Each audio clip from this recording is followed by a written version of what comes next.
Hi good morning my dear 9th standard students. ಹೇಗಿದ್ದೀರಾ? ಎಲ್ಲರೂ ಚೆನ್ನಾಗಿದ್ದೀರಾ ಅನ್ಕೊತೀನಿ.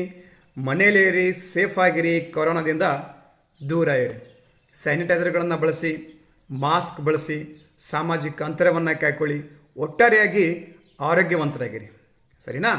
ಸೊ ಈ ವರ್ಷದ ನಿಮ್ಮ ಮೊದಲನೇ ಟಾಪಿಕ್ಗೆ ಬರೋದಾದರೆ, ನೀವು ಪ್ರತಿ ವರ್ಷ ನೋಡಿರೋ ಥರ ಈ ವರ್ಷವೂ ಕೂಡ ನಿಮಗೆ ಹಿಂದಿನ ವರ್ಷದ ಎಲ್ಲ ಟಾಪಿಕ್ಸ್ಗಳನ್ನು ಒಟ್ಟುಗೂಡಿಸಿ ಓವರ್ ವ್ಯೂ ಆಫ್ ಲೆವೆಲ್ 3 ಅಂತ ಟಾಪಿಕ್ ಇದೆ. ಮೊದಲನೇ topic.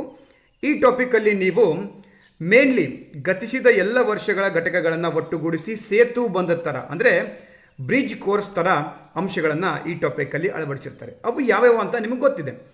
Classification of computer, block diagram of computer, computer memory, word and spreadsheet. ಈ ಮುಖ್ಯ 5 ಅಂಶಗಳನ್ನು ನೀವು ಕಳೆದ ವರ್ಷ ಓದಿದ್ದೀರ, ಸರಿನಾ? ಸೊ ಕ್ಲಾಸಿಫಿಕೇಷನ್ ಆಫ್ ಕಂಪ್ಯೂಟ್ರಲ್ಲಿ ಮುಖ್ಯವಾಗಿ ನಾವು 2 ವೇದಲ್ಲಿ ಕಂಪ್ಯೂಟರನ್ನು ಡಿಫ್ರೆನ್ಸಿಯೇಟ್ ಮಾಡ್ತೀವಿ. According to the purpose and according to data handling. So according to purpose, general purpose computers and specific purpose computers. And according to data handling, analog computers, digital computers and hybrid computers. Okay, these are the basic classification methods of computer. Okay, next one is block diagram of computer. ಈ block diagram of computer ಅಲ್ಲಿ different blocks are there. How the computer works from where to from end. ಈ process ಅನ್ನು ನಿಮಗೆ block diagram of computer explain ಮಾಡುತ್ತೆ. ಅದರಲ್ಲಿ ಪ್ರಥಮವಾಗಿ ಕಂಪ್ಯೂಟರ್ಗೆ input ಸಿಗಬೇಕಂದ್ರೆ input unit is there. Next one is memory unit, next one is control unit, then arithmetic and logic unit, the last one is output unit. Okay, this is block diagram of computer which explains the manipulation of computer, how computer works. The next one is computer memory. Mainly computer memory is divided in 2 ways. One is primary memory and second one is secondary memory. Okay, so primary ಮೆಮ್ರಿಯಲ್ಲಿ 2 ಬರ್ತವೆ. Mainly random access memory, read only memory. And in secondary memory HDD, hard disk drive, compact disk, DVD and pen drive. Okay, this is the basic computer memory explanation is there. And next computer ಅಲ್ಲಿ 2 ಪ್ರೋಗ್ರಾಮ್ಸ್ಗಳನ್ನು ನಿಮಗೆ ಹಿಂದಿನ ವರ್ಷ ತಿಳಿಸಿದ್ದಾರೆ. ಅದು word ಆಮೇಲೆ Excel. ಲೆಟರ್ಸ್ಗಳನ್ನು, ಡಾಕ್ಯುಮೆಂಟ್ಗಳನ್ನು, news ಲೆಟರ್ಸ್ಗಳನ್ನು ತಯಾರು ಮಾಡೋದಕ್ಕೋಸ್ಕರ ನೀವು ಮೈಕ್ರೋಸಾಫ್ಟ್ ವರ್ಡನ್ನು ಬಳಸಿದರೆ in tabulation information, account information, account data analysis, ಈ ಥರ ಮ್ಯಾಥಮೆಟಿಕಲ್ ಕ್ಯಾಲ್ಕುಲೇಷನ್ಸ್ಗಳಿಗೋಸ್ಕರ, ಟ್ಯಾಬ್ಯುಲೇಷನ್ಗಳಿಗೋಸ್ಕರ, ಟ್ಯಾಬ್ಯುಲರ್ ಇನ್ಫಾರ್ಮೇಷನ್ ಡಾಟಾಗಳಿಗೋಸ್ಕರ ನಾವು ಮೈಕ್ರೋಸಾಫ್ಟ್ ಸ್ಪ್ರೆಡ್ಶೀಟ್ ಅಂದರೆ ಎಕ್ಸೆಲನ್ನು ಬಳಸ್ತೀವಿ. ಸೊ ಇವೆಲ್ಲ ಮುಖ್ಯ ಅಂಶಗಳು ನೀವು ಗತಿಸಿದ ವರ್ಷದಲ್ಲಿ ನೋಡಿದಿರ. ಸೊ ಅವುಗಳನ್ನು ಒಂದೊಂದಾಗಿ ಮತ್ತೊಮ್ಮೆ ಸವಿಸ್ತರವಾಗಿ ಮೆಲುಕು ಹಾಕೊಂಡ್ವಾ. ಬನ್ನಿ ಓವರ್ ವ್ಯೂ ಆಫ್ ಲೆವೆಲ್ 3 ಅನ್ನು ನೋಡೋಣ. ಇದರಲ್ಲಿ classification of computer, block diagram of computer, computer memory, word processor, spreadsheet, ಈ ಥರ ಮುಖ್ಯ 5 ಅಂಶಗಳನ್ನು ನೀವು ಕಳೆದ ವರ್ಷ ನೋಡಿದ್ದೀರಾ. ಮೊದಲನೇದಾಗಿ ಕ್ಲಾಸಿಫಿಕೇಷನ್ ಆಫ್ ಕಂಪ್ಯೂಟರ್, ಗಣಕಯಂತ್ರಗಳ ವಿಂಗಡಣೆ.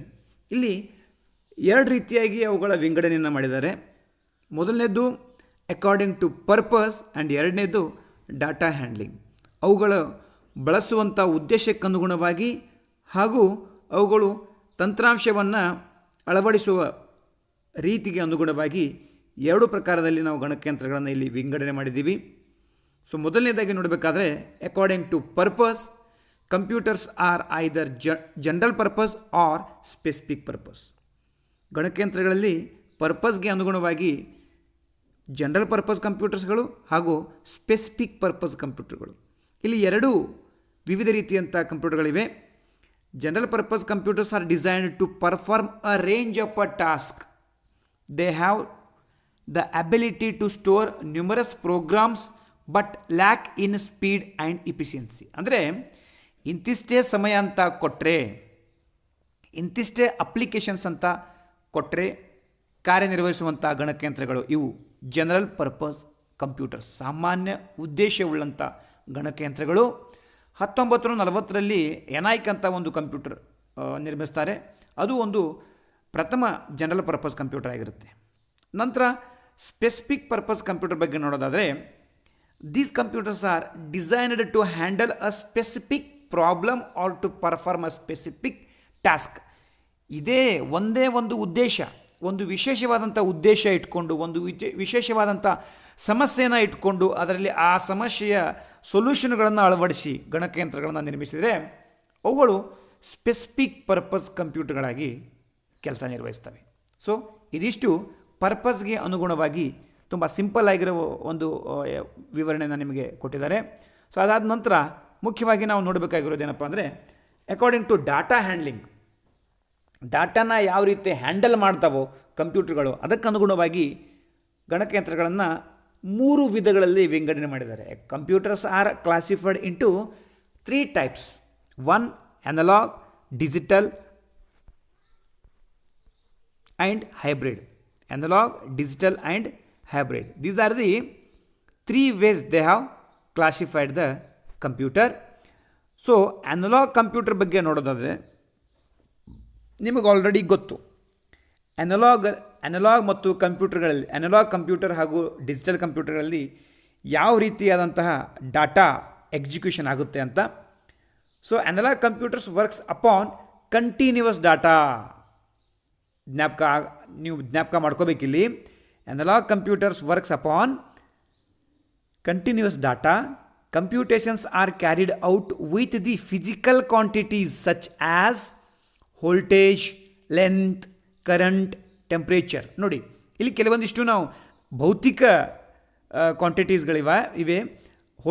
ಒಂದು ವೋಲ್ಟೇಜ್ ಇರ್ಬೋದು, ಲೆಂತ್ ಇರ್ಬೋದು, ಕರೆಂಟ್ ಇರ್ಬೋದು, ಟೆಂಪ್ರೇಚರ್, ಇವುಗಳನ್ನು ಅಳೆಯುವಂಥ ಸಾಧನಗಳಿರ್ತಾವಲ್ಲ, ಅವು ಕಂಟಿನ್ಯೂವಸ್ ಡಾಟಾದ ಮೇಲೆ ಕೆಲಸ ನಿರ್ವಹಿಸ್ತವೆ. ಕಂಟಿನ್ಯೂಸ್ ಅಂದರೆ ಹೆಂಗೆ, ಅವುಗಳಲ್ಲಿ ಕರೆಂಟ್ ಫ್ಲೋ ಇರಬೇಕು, ಫ್ಲೋ ಆಫ್ ಇನ್ಫಾರ್ಮೇಷನ್ ಇರಬೇಕು. And that type of informations are carried in analog computers. The device that measure such a quantities. ಈ ಕ್ವಾಂಟಿಟೀಸ್ಗಳನ್ನು ಮೇಜರ್ ಮಾಡುವಂಥ ಗಣಕಯಂತ್ರಗಳಿಗೆ ನಾವು ಅನಲಾಗ್ ಡಿವೈಸಸ್ ಅಂತ ಕರಿತೀವಿ. ಫಾರ್ ಎಕ್ಸಾಂಪಲ್, ಸ್ಪೀಡೋಮೀಟರ್ ಇರ್ಬೋದು. ನಿಮ್ಮ ಬೈಕಲ್ಲಿ ನೀವು ನೋಡಿದ್ರಲ್ಲ, ಬೈಕಲ್ಲಿ ಸ್ಪೀಡೋಮೀಟರ್ ಇರ್ಬೋದು, ಅಥವಾ ಥರ್ಮೋಮೀಟರ್, ಡಾಕ್ಟರ್ ಚೆಕ್ ಮಾಡ್ತಾರೆ ಥರ್ಮೋಮೀಟರ್. ಇವೆಲ್ಲ ಅನಲಾಗ್ ಕಂಪ್ಯೂಟರ್ಗಳು ಕೆಲವೊಂದಿಷ್ಟು ಎಕ್ಸಾಂಪಲ್ಗಳು. ಇಲ್ಲಿ ಯಾವುದೇ ರೀತಿಯಾದಂಥ ಡಿಜಿಟಲ್ ಸಿಗ್ನಲ್ಸ್ಗಳು ಇರೋದಿಲ್ಲ. ಅಂದರೆ 0 ಮತ್ತು 1 ಈ 2 ಸಂಖ್ಯೆಗಳ ಕೆಲಸ ಈ ಅನಲಾಗ್ ಕಂಪ್ಯೂಟರ್ಸ್ಗಳಲ್ಲಿ ಇರೋದಿಲ್ಲ. The main advantage of analog computers is that all calculations takes place in parallel and hence these are faster. ತುಂಬ ವೇಗವಾಗಿ ಕೆಲಸ ಮಾಡ್ತವೆ ಅಂತ ಹೇಳ್ತಾರೆ. ಪ್ಯಾರಲಲ್ಲಿ ಕೆಲಸ ಮಾಡ್ತವೆ. ನೀವು ಬೈಕನ್ನು ಓಡಿಸಿದ್ರೆ ಆಟೋಮೆಟಿಕಲಿ ಆ ಬೈಕ್ ಜೊತೆನೇ ಸ್ಪೀಡೋಮೀಟರ್ ಕೂಡ ನಿಮಗೆ ಮೇಜರ್ಮೆಂಟನ್ನು ಮಾಡಿ ತೋರಿಸುತ್ತೆ. ಅದಕ್ಕೋಸ್ಕರ ಇದು ಪ್ಯಾರಲಲ್ ಕ್ಯಾಲ್ಕುಲೇಷನ್ಸ್ ಅಂತ ಕರೀತಾರೆ. This is about analog computer. And next one is digital computer. So the digital computers works upon discontinuous data. ಅಲ್ಲಿ ಕಂಟಿನ್ಯೂಸ್ ಡಾಟಾ ಇತ್ತು, ಇಲ್ಲಿ ಡಿಸ್ಕಂಟಿನ್ಯೂಸ್ ಡಾಟಾ. ಕಂಟಿನ್ಯೂಸ್ ಡಾಟಾ ಯಾವ ಥರ ಫ್ಲೋ ಆಗುತ್ತೆ, ಡಿಸ್ಕಂಟಿನ್ಯೂಸ್ ಡಾಟಾ ಯಾವ ಥರ ಫ್ಲೋ ಆಗುತ್ತೆ ಅಂತ ನಾನು ಕಳೆದ ವರ್ಷ ನಿಮಗೆ ಡಯಾಗ್ರಾಮ್ ಕೂಡ ತೆಗೆದು ತೋರಿಸಿದ್ದೆ, ನೀವು ಜ್ಞಾಪಕ ಮಾಡ್ಕೋಬೋದು. ಆಮೇಲೆ ಈ ಡಿಜಿಟಲ್ ಕಂಪ್ಯೂಟರ್ನ ಇನ್ನೊಂದು ವಿಶೇಷವಾದ ಮಾಹಿತಿ ಏನಪ್ಪ ಅಂದರೆ, ಇವುಗಳಲ್ಲಿ ಡಾಟಾ ಕನ್ವರ್ಟ್ ಆಗೋದು 2 ಬೈನರಿ ಡಿಜಿಟ್ಗಳಲ್ಲಿ, 0 ಮತ್ತು 1. They convert the data into digits, binary digit 0 and 1. And all operations carried out on these digits at extremely fast rates. ನೋಡಿ, ಈ ಅನಲಾಗ್ ಕಂಪ್ಯೂಟರ್ಗಳಿಗಿಂತಲೂ ಅತಿ ವೇಗವಾಗಿ ಈ ಡಿಜಿಟಲ್ ಕಂಪ್ಯೂಟರ್ಗಳು ಕೆಲಸ ಮಾಡ್ತವೆ. Digital computers are much faster than an analog computer and far more accurate. ಅವುಗಳಿಗಿಂತಲೂ accurate ಆಗಿ ಇವು ಕೆಲಸ ಮಾಡ್ತವೆ.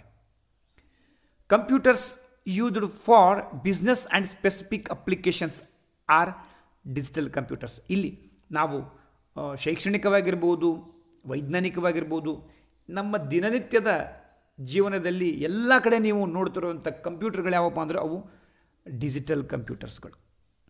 ಅವುಗಳಲ್ಲಿಯೂ ಕೂಡ ಕೆಲವೊಂದಿಷ್ಟು ವಿವಿಧ ರೀತಿಯಾದಂಥ ಅವುಗಳು ಕಾರ್ಯನಿರ್ವಹಿಸುವ ವಿಧಗಳಿಗೆ ಅನುಗುಣವಾಗಿ, ಅವುಗಳ ಆಕಾರಮಾನಗಳಿಗೆ ಅನುಗುಣವಾಗಿ 4 ವಿಭಾಗಗಳಲ್ಲಿ ಅವುಗಳನ್ನು ನಾವು ವಿಂಗಡಣೆ ಮಾಡ್ತೀವಿ. ಅದರಲ್ಲಿ ಮೊದಲನೇ ಡಿಜಿಟಲ್ ಕಂಪ್ಯೂಟರ್ ಯಾವುದಂತ ಇಲ್ಲಿ ನೋಡೋಣ, mini computer. So mini computers is usually designed for real time dedicated applications or as high performance multiple user applications. Examples: digital alpha, IBM RS 6000 series, IBM 8000 series, Sun Ultra and PDP-11. ನೋಡಿ, ಇವು ಉಚ್ಚ ರೀತಿಯಂಥ ಗಣಿತ ಕ್ರಿಯೆಗಳನ್ನು ಮಾಡೋದಕ್ಕೋಸ್ಕರ. ಆಮೇಲೆ dedicated applications ಅಂದರೆ for example ಈಗ ಬ್ಯಾಂಕಿಂಗ್ ಇರ್ಬೋದು,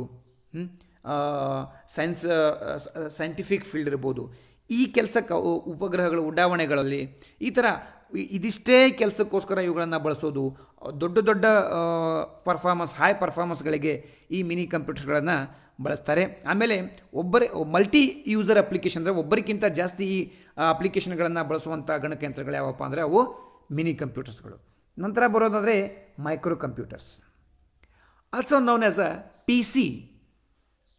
ಜಗತ್ತಿನಲ್ಲಿ ಅತಿ ಹೆಚ್ಚು ಬಳಕೆಯಲ್ಲಿ ಬರುವಂಥ ಕಂಪ್ಯೂಟರ್ಗಳು ಯಾವುದಾದ್ರೂ ಇದ್ದರೆ ಅವು ಮೈಕ್ರೋ ಕಂಪ್ಯೂಟರ್ಸ್.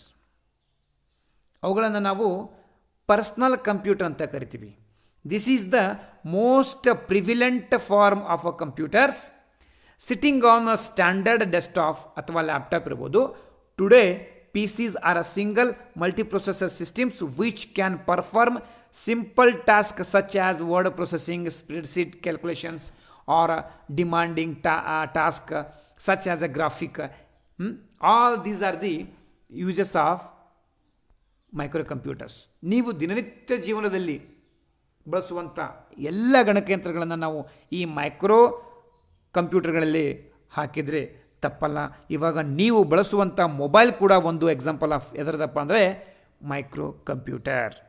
ಇಲ್ಲಿ mainly desktop computer, laptop computers, notebooks, tablets, palm tops, smartphones ಇವೆಲ್ಲ ಮೈಕ್ರೋ ಕಂಪ್ಯೂಟರ್ ಆಗಿ ಕೆಲಸ ನೀಡ್ತವೆ. ನಿಮಗೆ ಮೈಕ್ರೋ ಕಂಪ್ಯೂಟರ್ಗಳಲ್ಲಿ ಇವೆಲ್ಲ ಎಕ್ಸಾಂಪಲ್ಸ್ಗಳು ಬರ್ತವೆ. ನಂತರ ಬಂತಪ್ಪ ಅದು ಯಾವುದಂದರೆ mainframe computers. Applications which require high performance or generate and process large number of transactions are generally hosted on the mainframe. Most major banks rely heavily on mainframes. Examples: CDC 6600, IBM ES 000 series, IBM S 390 etc. ನೋಡಿ, ಇವರು ಹೇಳೋ ಪ್ರಕಾರ ಇಲ್ಲಿ ಬ್ಯಾಂಕ್ಗಳಲ್ಲಿ ಸುಮಾರು ಜನ ಗ್ರಾಹಕರಿರ್ತಾರೆ, account holders ಇರ್ತಾರೆ. ಅವರೆಲ್ಲರ ಮಾಹಿತಿ ಈ ನಮ್ಮ ಮೈಕ್ರೋ ಕಂಪ್ಯೂಟರ್ಗಳಲ್ಲಿ ಸಂಗ್ರಹಣೆ ಮಾಡೋಕ್ಕೆ ಆಗದೇ ಇರ್ಬೋದು. ಅದಕ್ಕೋಸ್ಕರ ಅವುಗಳನ್ನು ಮೆನ್ಫ್ರೇಮ್ ಕಂಪ್ಯೂಟರ್, ಈ LIC ಆಫೀಸಲ್ಲಿಯೂ ಕೂಡ ನೋಡಿ ಸಾವಿರಾರು ಜನರು ಕಂತುದಾರ ಇರ್ತಾರೆ, ಸಾವಿರಾರು ಜನರು ಪಾಲಿಸಿ ಹೋಲ್ಡರ್ಸ್ ಇರ್ತಾರೆ. ಸೊ ಈ ಥರದ ದೊಡ್ಡ ದೊಡ್ಡ ಬ್ಯಾಂಕ್ಗಳಲ್ಲಿ, RBIಗಳಲ್ಲಿರ್ಬೋದು, ಈ ಥರ ದೊಡ್ಡ ದೊಡ್ಡ ಬ್ಯಾಂಕ್ಗಳಲ್ಲಿ ಎಲ್ಲಿ ಬೃಹತ್ ಮೊತ್ತದ ಮಾಹಿತಿಯನ್ನು ಸಂಗ್ರಹಣೆ ಮಾಡುವಂಥ ಅವಶ್ಯಕತೆ ಇರುತ್ತೋ ಅಲ್ಲಿ ಈ ಥರದ ಮೆನ್ಫ್ರೇಮ್ ಕಂಪ್ಯೂಟರ್ಗಳನ್ನು ಬಳಸ್ತಾರೆ. ಇನ್ನು ಕೊನೆಯದಾಗಿ ಮೈಕ್ರೋ ಕಂಪ್ಯೂಟರ್ಗಳಲ್ಲಿ ಇರುವಂಥ ಕೊನೆ ಯಾವುದಪ್ಪ ಅಂದರೆ ಅದು ಡಿಜಿಟಲ್ ಕಂಪ್ಯೂಟರ್ಸ್ಗಳಲ್ಲಿ ಕೊನೆ ಟೈಪ್ ಯಾವುದಪ್ಪ ಅಂದರೆ ಅದು super computer. Super computers are designed for ultra high performance task such as weather analysis, encryption cracking and the creation of animation. ನೋಡಿ, ಇವೆಲ್ಲ ನಿಮ್ಮ ದಿನನಿತ್ಯದ ಬಳಕೆಯಲ್ಲಿ ನೀವು ಇವುಗಳನ್ನು ನೋಡಿರ್ತೀರ ಅಥವಾ ಇವುಗಳ ಅನುಭವ ನಿಮಗಾಗಿರುತ್ತೆ, ಆದರೆ ಗೊತ್ತಾಗಿರಲ್ಲ ಇದೇ ಸೂಪರ್ ಕಂಪ್ಯೂಟರ್ ಅಂತ. ಈಗ ನೋಡಿ, ಈಗ ವೆದರ್ ಅನಾಲಿಸಿಸ್, ವಾತಾವರಣದಲ್ಲಿ ಏನು ಟೆಂಪ್ರೇಚರು, ಇವತ್ತು ಮಳೆ ಬರುತ್ತೋ ಇಲ್ವೋ, ಇದನ್ನೆಲ್ಲ ಅಳತೆ ಮಾಡುವಂಥ ಒಂದು ಸಾಮರ್ಥ್ಯ ಈ ಸೂಪರ್ ಕಂಪ್ಯೂಟರ್ಸ್ಗೆ ಇದೆ.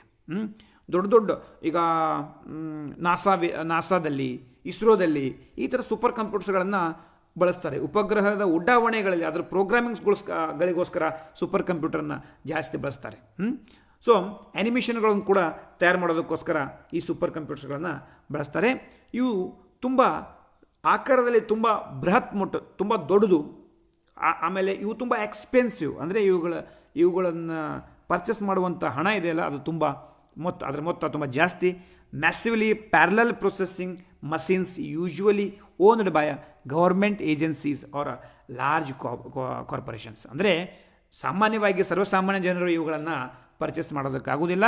ಸರ್ವಸಾಮಾನ್ಯವಾಗಿ ದೊಡ್ಡ ದೊಡ್ಡ ಸಂಸ್ಥೆಗಳು ಆಮೇಲೆ ಸರ್ಕಾರದ ಏಜೆನ್ಸಿಗಳು ಮಾತ್ರ ಈ ಒಂದು ಗಣಕಯಂತ್ರಗಳನ್ನು ಹ್ಯಾಂಡಲ್ ಮಾಡ್ತಾ ಇರ್ತವೆ. ಇವು ಸೂಪರ್ ಕಂಪ್ಯೂಟರ್ ಕೆಲವೊಂದಿಷ್ಟು ಎಕ್ಸಾಂಪಲ್ಸ್ಗಳನ್ನು ನಾವು ನೋಡೋದಾದರೆ IBM Roadrunner, IBM Blue Gene, Param, Padma, ETC ಇವೆಲ್ಲ ಸೂಪರ್ ಕಂಪ್ಯೂಟರ್ನ ಎಕ್ಸಾಂಪಲ್ಸ್ಗಳು. ಈಗ ಪರಮ್ ಬಗ್ಗೆ ಒಂದು ಸ್ವಲ್ಪ ನಿಮಗೆ ಹೇಳೋದಾದರೆ, ಪರಮ್ ಇದು ನಮ್ಮ ದೇಶದ ಮೊದಲ ಸೂಪರ್ ಕಂಪ್ಯೂಟರ್. ವಿಜಯ್ ಭಟ್ಕರ್ ಅನ್ನೋರು ಇವರು ಈ ಪರಮ್ ಸೂಪರ್ ಕಂಪ್ಯೂಟರನ್ನು ನಿರ್ಮಿಸೋದಕ್ಕೆ ಬಹು ಮುಖ್ಯ ಪಾತ್ರವನ್ನು ನಿರ್ವಹಿಸ್ತಾರೆ. ಸೊ ವಿಜಯ್ ಭಟ್ಕರ್ ಅವರು ಕೂಡ ನಮ್ಮ ದೇಶದ ಸೂಪರ್ ಕಂಪ್ಯೂಟರ್ನ ಉರುವಾರಿಗಳಾಗಿರ್ತಾರೆ.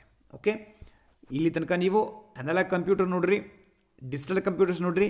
ಇನ್ನು ಮುಂದಿನದಾಗಿ ಯಾವುದಪ್ಪ ಅಂದರೆ ಅದು hybrid computer. So hybrid computers incorporate the measuring feature of an analog computer and counting feature of a digital computer. ಅಂದರೆ ಹೈಬ್ರಿಡ್ ಕಂಪ್ಯೂಟರ್ದು ಮುಖ್ಯ ಏನಪ್ಪ ಅಂದರೆ, ಈ ಕಂಪ್ಯೂಟರ್ನಲ್ಲಿ ಅನಲಾಗ್ನ ಕೆಲವೊಂದಿಷ್ಟು ತಂತ್ರಜ್ಞಾನಗಳು ಆಮೇಲೆ ಡಿಜಿಟಲ್ನ ಕೆಲವೊಂದಿಷ್ಟು ತಂತ್ರಜ್ಞಾನಗಳು ಎರಡೂ ಮಿಕ್ಸ್ ಆಗಿ ತಯಾರಾಗಿರುವಂಥ ಕಂಪ್ಯೂಟರ್ ಯಾವುದಪ್ಪ ಅಂದರೆ ಅದು ಹೈಬ್ರಿಡ್ ಕಂಪ್ಯೂಟರ್. ನೋಡಿ, ಹೈಬ್ರಿಡ್ ಕಂಪ್ಯೂಟರ್ನಲ್ಲಿ ಅನಲಾಗ್ ಕಂಪ್ಯೂಟರ್ದು ಮೇಜರಿಂಗ್ ಫೀಚರ್ ಅಂದರೆ ಅಳತೆ ಮಾಡುವಂತಹ ಗುಣವನ್ನು ಹೈಬ್ರಿಡ್ ಕಂಪ್ಯೂಟರಲ್ಲಿ ಅಳವಡಿಸಿದ್ದಾರೆ. ಹಂಗೆ ಕೌಂಟ್ ಮಾಡುವಂಥ ಫೀಚರನ್ನು ಡಿಜಿಟಲ್ ಕಂಪ್ಯೂಟರ್ದಾಗಿಂದ ತೊಗೊಂಡು ಹೈಬ್ರಿಡ್ ಕಂಪ್ಯೂಟರ್ನ ಇವರು ತಯಾರು ಮಾಡ್ಯಾರ. For computational purpose these computers are use analog components and for storage digital memories are used. ಅರ್ಥ ಆಯ್ತಾ? ಸಂಗ್ರಹಣಕ್ಕೋಸ್ಕರ ಇವರು ಡಿಜಿಟಲ್ ಕಂಪ್ಯೂಟರ್ಗಳನ್ನು ಬಳಸಿದರೆ, ಕಂಪ್ಯೂಟೇಷನಲ್ಗೋಸ್ಕರ ಅನಲಾಗ್ ಕಂಪ್ಯೂಟರ್ಗಳನ್ನು ಬಳಸಿದ್ದಾರೆ. ಸೊ ಹೈಬ್ರಿಡ್ ಕಂಪ್ಯೂಟರ್ಸ್ಗಳ ಬಗ್ಗೆ ಆಯಿತು. ಸೊ ಇದಿಷ್ಟು ಗಣಕಯಂತ್ರದ ಪ್ರಕಾರಗಳು. ಮೇನ್ಲಿ ಎರಡು ಪ್ರಕಾರವಾಗಿ ನಾವು ಅವುಗಳನ್ನು ವಿಂಗಡಣೆ ಮಾಡಿದ್ದೀವಿ. ಒಂದು ಅವುಗಳ ಪರ್ಪಸ್ಗಳಿಗೆ ಅನುಗುಣವಾಗಿ, ಇನ್ನೊಂದು ಡಾಟಾ ಹ್ಯಾಂಡ್ಲಿಂಗ್ಗಳಿಗೆ ಅನುಗುಣವಾಗಿ. ಪರ್ಪಸ್ಗಳಲ್ಲಿ ಜನರಲ್ ಪರ್ಪಸ್, ಆಮೇಲೆ ಸ್ಪೆಸಿಫಿಕ್ ಪರ್ಪಸ್, ಆಮೇಲೆ ಡಾಟಾ ಹ್ಯಾಂಡ್ಲಿಂಗ್ಗಳಲ್ಲಿ ಅನಲಾಗ್, ಡಿಜಿಟಲ್ ಆ್ಯಂಡ್ ಹೈಬ್ರಿಡ್. ಡಿಜಿಟಲ್ಗಳಲ್ಲಿ ಮರಿಬೇಡಿ, ಡಿಜಿಟಲ್ಗಳಲ್ಲಿ ಮತ್ತೆ 4 ಕಂಪ್ಯೂಟರ್ಗಳು ಬರ್ತವೆ: mini, mainframe, micro and super. All these about the types of computer. ಇನ್ನು ಮುಂದೆ ಬ್ಲಾಕ್ ಡಯಾಗ್ರಾಮ್ ಆಫ್ ಕಂಪ್ಯೂಟರ್ ನೋಡೋಣ. ಏನಿದು block diagram of computer? Blocks ಇದ್ದಾವೆ ಇಲ್ಲಿ ನೋಡಿ ಚಿತ್ರದಲ್ಲಿ. ನಿಮಗೆ ಇವಾಗ ಕೆಲವೊಂದಿಷ್ಟು ಬ್ಲಾಕ್ಸ್ಗಳು ಕಾಣ್ತಿರಬೇಕು. Input unit, memory unit, control unit, arithmetic logic unit, output unit. So ನೀವು ಇದನ್ನು ಹಿಂದಿನ ವರ್ಷ ನೋಡಿದ್ದೀರಾ. ಈ ಡಯಾಗ್ರಾಮ್ ಎಕ್ಸ್ಪ್ಲೇನ್ ಮಾಡೋ ಉದ್ದೇಶ ಕಂಪ್ಯೂಟರ್ ಯಾವ ರೀತಿ ಕಾರ್ಯನಿರ್ವಹಿಸುತ್ತಿದೆ ಅನ್ನೋದನ್ನು ಇದು ಎಕ್ಸ್ಪ್ಲೇನ್ ಮಾಡುತ್ತೆ. ಇನ್ಪುಟ್ ಯೂನಿಟ್ ಈ ವಿಭಾಗದ ಕೆಲಸ ಏನಪ್ಪ ಅಂದರೆ, ಕಂಪ್ಯೂಟರ್ಗೆ ಕೆಲಸ ಮಾಡೋದಕ್ಕೆ ಮಾಹಿತಿ ಬೇಕಲ್ವಾ. ಇನ್ಫಾರ್ಮೇಷನ್ ಸಿಕ್ಕರೇನೆ ಅದು ಕೆಲಸ ಮಾಡೋದು, ಡಾಟಾ ಸಿಕ್ಕರೇನೆ ಕೆಲಸ ಮಾಡೋದು. ಸೊ ಆ ಡಾಟಾ ಕೊಡುವಂಥ ಕೆಲಸ ಇನ್ಪುಟ್ ಯೂನಿಟ್ ಮಾಡುತ್ತೆ. The use of input unit is to provide the data or information to the computer. And input ಯೂನಿಟಲ್ಲಿ ಕೀಬೋರ್ಡು, ಮೌಸು, ಸ್ಕ್ಯಾನರು ಈ ಥರ ಇನ್ಪುಟ್ ಡಿವೈಸಸ್ ಕೆಲಸ ಮಾಡ್ತವೆ. ಅವ್ರ ಕೆಲಸ ಯೂಸರ್ ಕಡೆಯಿಂದ ಡಾಟಾನ ಸ್ವೀಕರಿಸೋದು, CPU ಹಸ್ತಾಂತರ ಮಾಡೋದು. ನೋಡಪ್ಪ, ಇವ್ರು ಈ ಥರ ಇನ್ಫಾರ್ಮೇಷನ್ ಕೊಟ್ಟಿದ್ದಾರೆ, ಅದೇನು ಮಾಡ್ತೀಯೋ ಮಾಡು ಅಂತ. ಅದು ಅವರು ಕೊಟ್ಟಿರೋ ಸೂಚನೆಗೆ ಅನುಗುಣವಾಗಿ CPU ಕೆಲಸ ಮಾಡುತ್ತೆ. CPUನಲ್ಲಿ ಮತ್ತೆ 3 ವಿಭಾಗ ಅದಾವೆ ನೋಡ್ರಿ ಇಲ್ಲಿ. ಮೆಮ್ರಿ ಯೂನಿಟು, ಅದರಲ್ಲಿ ಮತ್ತೆ CPUನ ವಿಭಾಗಗಳಲ್ಲಿ 2 ಕಂಟ್ರೋಲ್ ಯೂನಿಟು, ಆಮೇಲೆ ಅರಿಥ್ಮೆಟಿಕ್ ಆ್ಯಂಡ್ ಲಾಜಿಕ್ ಯೂನಿಟು. ಈ 3 ಜನರ ಕೆಲಸ ಏನಪ್ಪ ಅಂದರೆ, ಮೆಮ್ರಿ ಯೂನಿಟಲ್ಲಿ 2 ಥರ ಸ್ಟೋರೇಜ್ಗಳು ಬರ್ತವೆ. ಒಂದು ರ್ಯಾಮು, ರ್ಯಾಂಡಮ್ ಆಕ್ಸೆಸ್ ಮೆಮರಿ, ಆಮೇಲೆ ರೀಡ್ ಓನ್ಲಿ ಮೆಮರಿ, ತಾತ್ಕಾಲಿಕ ಮತ್ತು ಖಾಯಂ ಸ್ಮೃತಿ ಕಕ್ಷೆ ಇವು. ಸೊ ಅದಾದ ನಂತರ ತಾತ್ಕಾಲಿಕವಾಗಿ ಕೊಟ್ಟಂಥ ಮಾಹಿತಿಯನ್ನು ಸ್ಮೃತಿ ಕಕ್ಷೆಯಲ್ಲಿ ಇಟ್ಟು ನಿಯಂತ್ರಣ ಕಕ್ಷೆಗೆ ಅಂದರೆ ಕಂಟ್ರೋಲ್ ಯೂನಿಟ್ಗೆ ಡಾಟಾ ಟ್ರಾನ್ಸ್ಫರ್ ಆಗ್ತದೆ. ಅದಾದ ನಂತರ ಅರಿಥ್ಮೆಟಿಕ್ ಗಣಿತೀಯ ಮತ್ತು ತಾರ್ಕಿಕ ಇನ್ಸ್ಟ್ರಕ್ಷನ್ಗಳೇನಾದರೂ ಇದೆ, ಆಪರೇಷನ್ಸ್ಗಳೇನಾದರೂ ಇದೆ, ಅದು ಆಕರ್ ಆಗಿ ನಂತರ ಕಂಟ್ರೋಲ್ ಯೂನಿಟ್ಗೆ ಹೋಗಿ ಅದು ಸ್ಮೃತಿ ಕಕ್ಷೆಗೆ ಹೋಗಿ ಔಟ್ಪುಟ್ ಯೂನಿಟ್ಗೆ ಹಸ್ತಾಂತರ ಆಗುತ್ತೆ. ಯೂಸರ್ಗೆ ರಿಸಲ್ಟ್ ಕೊಡಬೇಕಲ್ಲ. ಸೊ ಈ ಎಲ್ಲ ಕ್ರಿಯೆಗಳು ಒಳಗೊಂಡ ನಂತರ ಔಟ್ಪುಟ್ ಯೂನಿಟ್ ಅಂದರೆ ಮಾನಿಟರ್, ಪ್ರಿಂಟರ್, ಪ್ಲಾಟರ್ ಈ ಥರದ ಔಟ್ಪುಟ್ ಡಿವೈಸಸ್ಗಳು ನಿಮಗೆ ಗಣಕಯಂತ್ರದಿಂದ ಪ್ರಕ್ರಿಯೆ ಆದ ನಂತರ ಸಿಗುವ ಮಾಹಿತಿಯನ್ನು ಈ ಔಟ್ಪುಟ್ ಯೂನಿಟ್ ನಿಮಗೆ ತೋರಿಸುತ್ತೆ. So this is about block diagram. ಬನ್ನಿ ಒಂದೊಂದೇ ಯೂನಿಟಾಗಿ ನಾವು ಅದನ್ನು ಅಭ್ಯಾಸ ಮಾಡೋಣ ಮತ್ತೊಮ್ಮೆ. ಸೊ ಇದರ ಬಗ್ಗೆ ಆಳವಾಗಿ ನೀವು ಕಳೆದ ವರ್ಷ ನೋಡಿದ್ದೀರಾ. ಸೊ ಸೇತು ಬಂಧದ ರೀತಿಯಲ್ಲಿ ತುಂಬ ಶಾರ್ಟಾಗಿ ನಿಮಗೆ ರಿಮೈಂಡ್ ಮಾಡೋದಕ್ಕೋಸ್ಕರ ಈ ಅಂಶಗಳನ್ನು ಇಲ್ಲಿ ಕೊಟ್ಟಿದ್ದಾರೆ. ಸೊ ಅದರಲ್ಲಿ ಮೊದಲನೇದು ಇನ್ಪುಟ್ ಯೂನಿಟ್. ನಾನು ಆಲ್ರೆಡಿ ಹೇಳಿರೋ ಹಾಗೆ it accepts the instruction and data from the user. ಇದು ಬಳಕೆದಾರನಿಂದ ಸೂಚನೆಗಳನ್ನು ಮತ್ತು ಡಾಟಾವನ್ನು ಸ್ವೀಕರಿಸುವಂಥ ಕೆಲಸ ಇನ್ಪುಟ್ ಯೂನಿಟ್ ಮಾಡ್ತದೆ. ಸೊ ಸ್ವೀಕಾರ ಮಾಡಿ converts those instructions and data into computer understandable format. ನೋಡಿ, ಯೂಸರ್ಗೆ ಕಂಪ್ಯೂಟರ್ ಅಂಡರ್ಸ್ಟ್ಯಾಂಡೇಬಲ್ ಫಾರ್ಮ್ಯಾಟ್ ಗೊತ್ತಿಲ್ಲ. ಕಂಪ್ಯೂಟರ್ ಅಂಡರ್ಸ್ಟ್ಯಾಂಡ್ ಆಗೋದು ಬೈನರಿ ಲ್ಯಾಂಗ್ವೇಜ್ ಒಂದೇ. ಸೊ ಆ ಬೈನರಿ ಲ್ಯಾಂಗ್ವೇಜಲ್ಲಿ ಕನ್ವರ್ಟ್ ಮಾಡುವಂಥ ಹ್ಯೂಮನ್ ಲ್ಯಾಂಗ್ವೇಜಿಂದ ಬೈನರಿ ಲ್ಯಾಂಗ್ವೇಜಿಗೆ ಕನ್ವರ್ಟ್ ಮಾಡುವಂಥ ಕೆಲಸ ಈ ಇನ್ಪುಟ್ ಯೂನಿಟ್ ಮಾಡಿ ಅದನ್ನು supplies the converted instructions to C P U. Instructions ಇರ್ಬೋದು, ಡಾಟಾ ಇರ್ಬೋದು, ಅದನ್ನು ಸಿ ಪಿ ಯುಗೆ ಮುಂದಿನ ಪ್ರಕ್ರಿಯೆಗೋಸ್ಕರ ಕಳಿಸುತ್ತೆ. Supplies the converted instruction and data to C P U for further processing. So these three main job of input unit: ಸ್ವೀಕರಿಸೋದು, convert ಮಾಡೋದು, supply ಮಾಡೋದು. ಓಕೆ, ಅದಾದ ನಂತರ ಮುಖ್ಯವಾಗಿ ಕಂಪ್ಯೂಟರಲ್ಲಿ ಕೆಲಸ ಮಾಡೋ ಕಿಂಗ್ ಯಾರಪ್ಪ ಅಂದರೆ ಅವನು ಸಿ ಪಿ ಯು. ನೋಡಿ, it is the main part of a computer system, like the heart of a human being. ಮನುಷ್ಯನ ಹೃದಯ ಯಾವ ರೀತಿ ಕೆಲಸ ಮಾಡುತ್ತೋ, ಹೃದಯ ಬಡಿತ ನಿಂತೋದ್ರೆ ಮನುಷ್ಯನೇ ಇಲ್ಲ. ಸೊ ಹಾಗೆ ಮನುಷ್ಯನ ಹೃದಯದ ಥರ ಸಿ ಪಿ ಯು ಇಲ್ಲಿ ಕೆಲಸ ಮಾಡುತ್ತೆ. The main function of the C P U is to interpret the instructions in the program and execute them one by one. ನೋಡಿ ಎಷ್ಟು ಚೆನ್ನಾಗಿ ಕೆಲಸ ಮಾಡುತ್ತೆ. ಕೊಟ್ಟಂತಹ ನಿಮ್ಮ ಮಾಹಿತಿಯನ್ನು ಅವುಗಳಿಗೆ ಅನುಗುಣವಾಗಿ, ಪ್ರೋಗ್ರಾಮ್ಸ್ಗಳಿಗೆ ಅನುಗುಣವಾಗಿ ಎಕ್ಸಿಕ್ಯೂಟ್ ಮಾಡುವಂಥ, ಎಕ್ಸಿಕ್ಯೂಟ್ ಅಂದರೆ ಕಾರ್ಯನಿರ್ವಹಿಸುವಂಥ ಕೆಲಸ ಇಲ್ಲಿ ಸಿ ಪಿ ಯು ಮಾಡುತ್ತೆ. ಸೊ ಇದರಲ್ಲಿ ಮತ್ತೆ ಎರಡು ಮುಖ್ಯ ವಿಭಾಗಗಳು ಬರ್ತವೆ. ನೀವು ಆಗಲೇ ಅದನ್ನು ಚಿತ್ರದಲ್ಲಿ ನೋಡಿರೋ ಪ್ರಕಾರ ಕಂಟ್ರೋಲ್ ಯೂನಿಟ್ ಮತ್ತು ALU. ಕಂಟ್ರೋಲ್ ಯೂನಿಟ್ ಇದ್ರ ಕೆಲಸ it controls and directs the transfer of program instructions and data between various unit. ಅಂದರೆ ಯಾವ್ಯಾವ ವಿಭಾಗಕ್ಕೆ ಇವರು ಕೊಟ್ಟಂಥ ಮಾಹಿತಿಯನ್ನು ಕಳಿಸ್ಬೇಕು, ಆ್ಯಕ್ಚುಲಿ ಯೂಸರ್ಗೆ ಯಾವ ಥರದ ಕೆಲಸ ಬೇಕಾಗಿದೆ, ಅವರ ಇನ್ಸ್ಟ್ರಕ್ಷನ್ ಏನು, ಈ ಇನ್ಸ್ಟ್ರಕ್ಷನ್ ಯಾವ ಅಪ್ಲಿಕೇಶನ್ಗೆ ಹೊಂದುತ್ತೆ, ಯಾವ ಅಪ್ಲಿಕೇಶನ್ ಈ ಒಂದು ಇನ್ಸ್ಟ್ರಕ್ಷನನ್ನು ಔಟ್ಪುಟ್ ಆಗಿ ಕೊಡುತ್ತೆ, ಯಾರು ಇದನ್ನು ಎಕ್ಸಿಕ್ಯೂಟ್ ಮಾಡ್ತಾರೆ, ಇದನ್ನೆಲ್ಲ ಅರ್ಥ ಮಾಡಿಕೊಂಡು ಆ ಸ್ಪೆಸಿಫಿಕ್ ಇನ್ಸ್ಟ್ರಕ್ಷನನ್ನು ಸ್ಪೆಸಿಫಿಕ್ ಪ್ರೋಗ್ರಾಮ್ಗೆ ಟ್ರಾನ್ಸ್ಫರ್ ಮಾಡುವಂಥ ಕೆಲಸ, ಡೈರೆಕ್ಟ್ ಮಾಡುವಂಥ ಕೆಲಸ, ಈ ಎಲ್ಲ ಆಪರೇಷನ್ಗಳಲ್ಲಿ ನಿಯಂತ್ರಣ ಮಾಡುವಂಥ ಕೆಲಸ ಈ ಕಂಟ್ರೋಲ್ ಯೂನಿಟ್ ಮಾಡುತ್ತೆ ಸ್ನೇಹಿತರೆ. The main activity of the control unit is to maintain order and the direct the operations of the entire system. ಈ ಪೂರ್ತಿ ಸಿಸ್ಟಮ್ನ ಡೈರೆಕ್ಟರಾಗಿ, ಒಬ್ಬ ನಿರ್ದೇಶಕನಾಗಿ ಕೆಲಸ ಮಾಡುವಂಥ ಮುಖ್ಯ ಫಂಕ್ಷನ್ ಕಂಟ್ರೋಲ್ ಯೂನಿಟ್ ಇತ್ತು. ಅದಾದ ನಂತರ ಅರಿಥ್ಮೆಟಿಕ್ ಆ್ಯಂಡ್ ಲಾಜಿಕ್ ಯೂನಿಟ್, ಗಣಿತೀಯ ಮತ್ತು ತಾರ್ಕಿಕ ವಿಭಾಗ ಇದು. ಸೊ ಅವುಗಳಂಥ ಕೆಲವೊಂದಿಷ್ಟು ಗಣಿತೀಯ ಮತ್ತು ಲಾಜಿಕ್ ಆಪರೇಷನ್ಸ್ಗಳನ್ನು ಮಾಡುವಂಥ ಕೆಲಸ ಈ ALU ಮಾಡುತ್ತೆ. ಸೊ ಇಲ್ಲಿ ವೇಗ, ಗಣಿತ ಮಾಡುವಂಥ ವೇಗ ಕೂಡ ಇದರ ಮೇಲೆ ಡಿಪೆಂಡ್ ಇದೆ. Arithmetic and logic unit performs arithmetic and logic operations and control the speed of these operations. ಇವುಗಳ ಸ್ಪೀಡ್ ಕೂಡ ಕಂಟ್ರೋಲ್ ಮಾಡುವಂಥ ಕೆಲಸ ಈ ALU ಮಾಡುತ್ತೆ. ಸೊ ಇದಿಷ್ಟು ಸಿ ಪಿ ಯುನ ವಿಭಾಗ. ಆ ಸಿ ಪಿ ಯುನ ಮೇಲ್ಗಡೆನೆ ಇನ್ನೊಂದು ವಿಭಾಗ ಇದೆ, ನೀವು ನೋಡಿರ್ಬೋದು, ಮೆಮ್ರಿ ಯೂನಿಟ್ ಅಂತ. ಕೊಟ್ಟಂಥ ಮಾಹಿತಿನ ನಾವು ತಾತ್ಕಾಲಿಕವಾಗಿರಲಿ ಅಥವಾ ಕಾಯಮಾಗಿ ಸಂಗ್ರಹಣೆ ಮಾಡುವಂತಹ ಸಾಮರ್ಥ್ಯ ಗಣಕಯಂತ್ರಕ್ಕಿದೆ.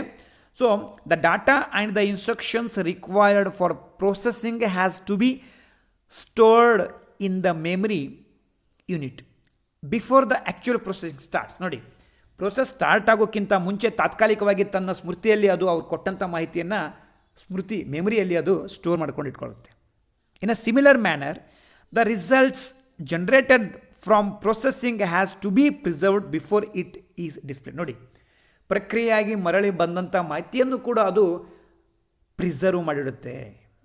The memory unit thus provide space to store input data, intermediate result and the final output generated. ನೋಡಿ, ಇನ್ಪುಟ್ ಡಾಟಾ ಇರ್ಬೋದು, ಇಂಟರ್ಮೀಡಿಯೇಟ್ ರಿಸಲ್ಟ್ ಇರ್ಬೋದು, ಫೈನಲ್ ಔಟ್ಪುಟ್, ಈ ಮೂರನ್ನೂ ಕೂಡ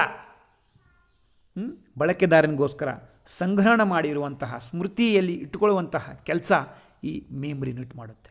ಇನ್ನು ಕೊನೆಯದಾಗಿ ಮಾಹಿತಿಯನ್ನು ಪಡೆದು ಪ್ರಕ್ರಿಯೆಗೊಂಡಂತಹ ಎಲ್ಲ ಮಾಹಿತಿ ನಮ್ಮ ಬಳಕೆದಾರನಿಗೆ ಕಾಣಿಸೋದು ಔಟ್ಪುಟ್ ಯೂನಿಟಲ್ಲಿ.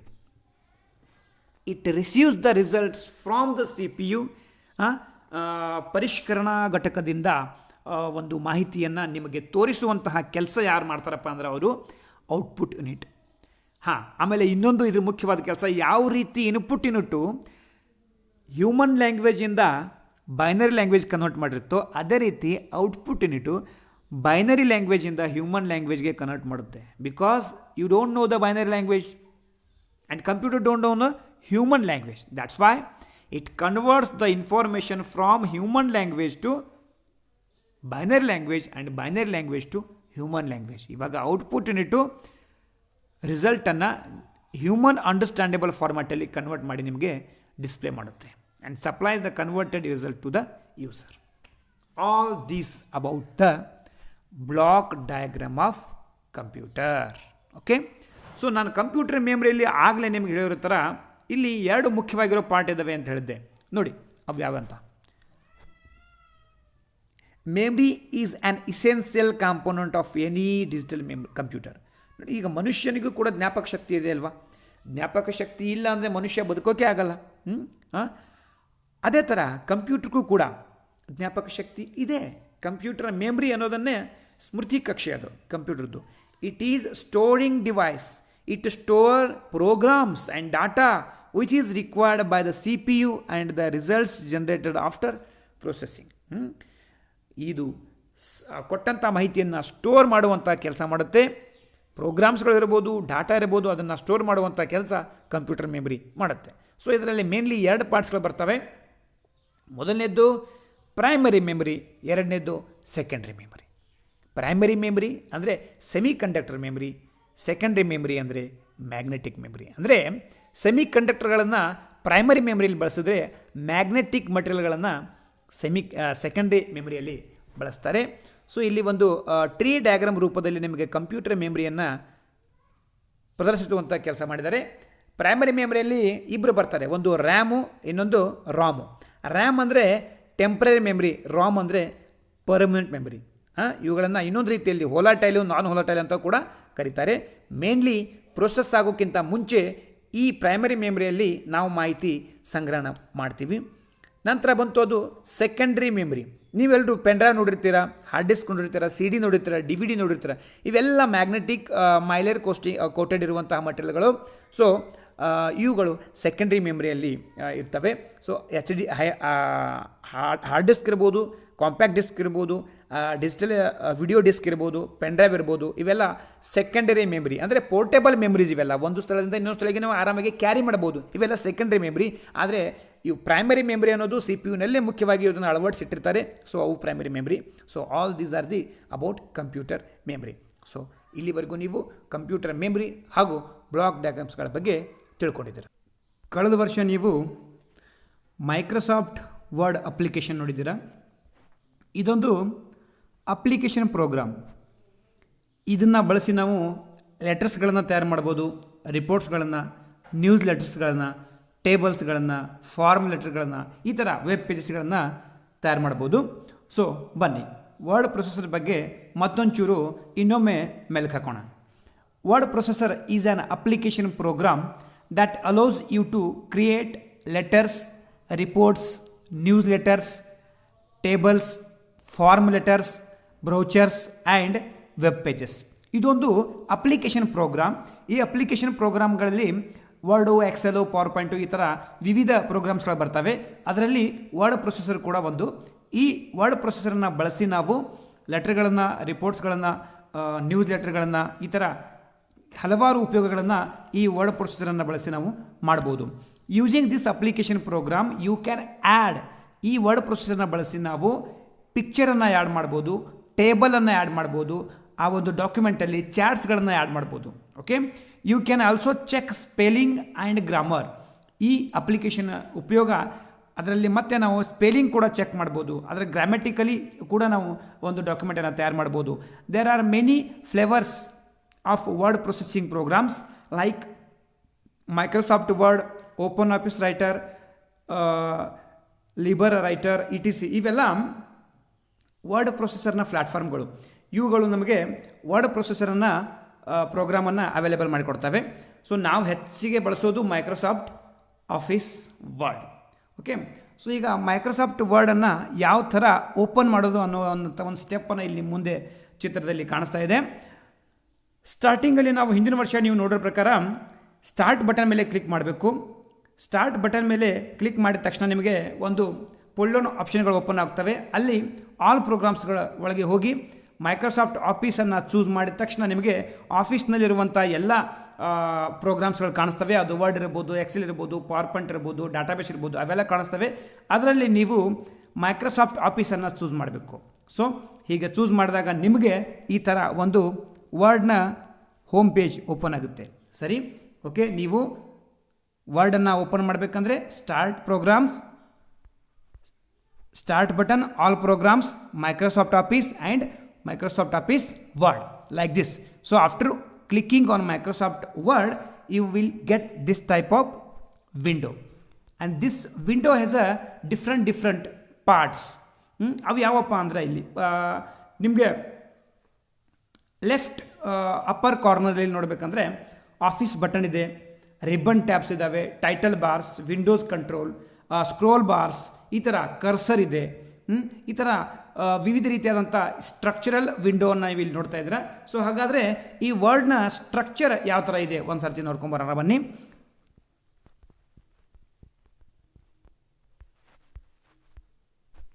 ನೋಡಿ, ಆಫೀಸ್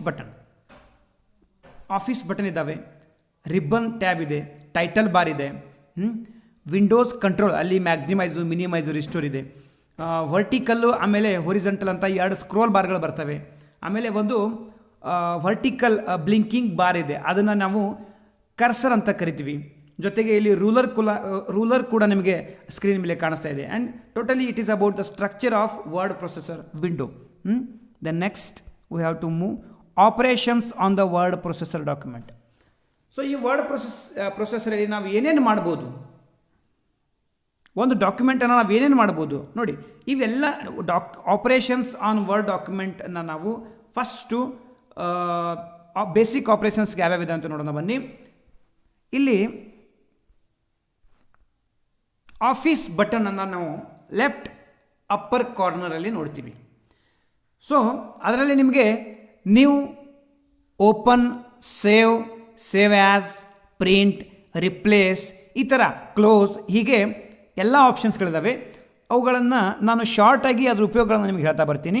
ಸೊ ಇವೆಲ್ಲ ನಮಗೆ ಈ ಆಪ್ಷನ್ಗಳು ಸಿಗೋದು ಆಫೀಸ್ ಬಟನ್ನಲ್ಲಿ. ಓಕೆ, ಸರಿ. ನೀವು ಈ ಆಪ್ಷನನ್ನು ಬಳಸಿ ನಾವು ಹೊಸ ಬ್ಲ್ಯಾಂಕ್ ಡಾಕ್ಯುಮೆಂಟನ್ನು ಓಪನ್ ಮಾಡ್ಬೋದು. ಸೇವನ್ನು ಬಳಸಿ ತಯಾರು ಮಾಡಿದಂಥ ಡಾಕ್ಯುಮೆಂಟನ್ನು ಸೇವ್ ಮಾಡ್ಬೋದು. Open option is you help this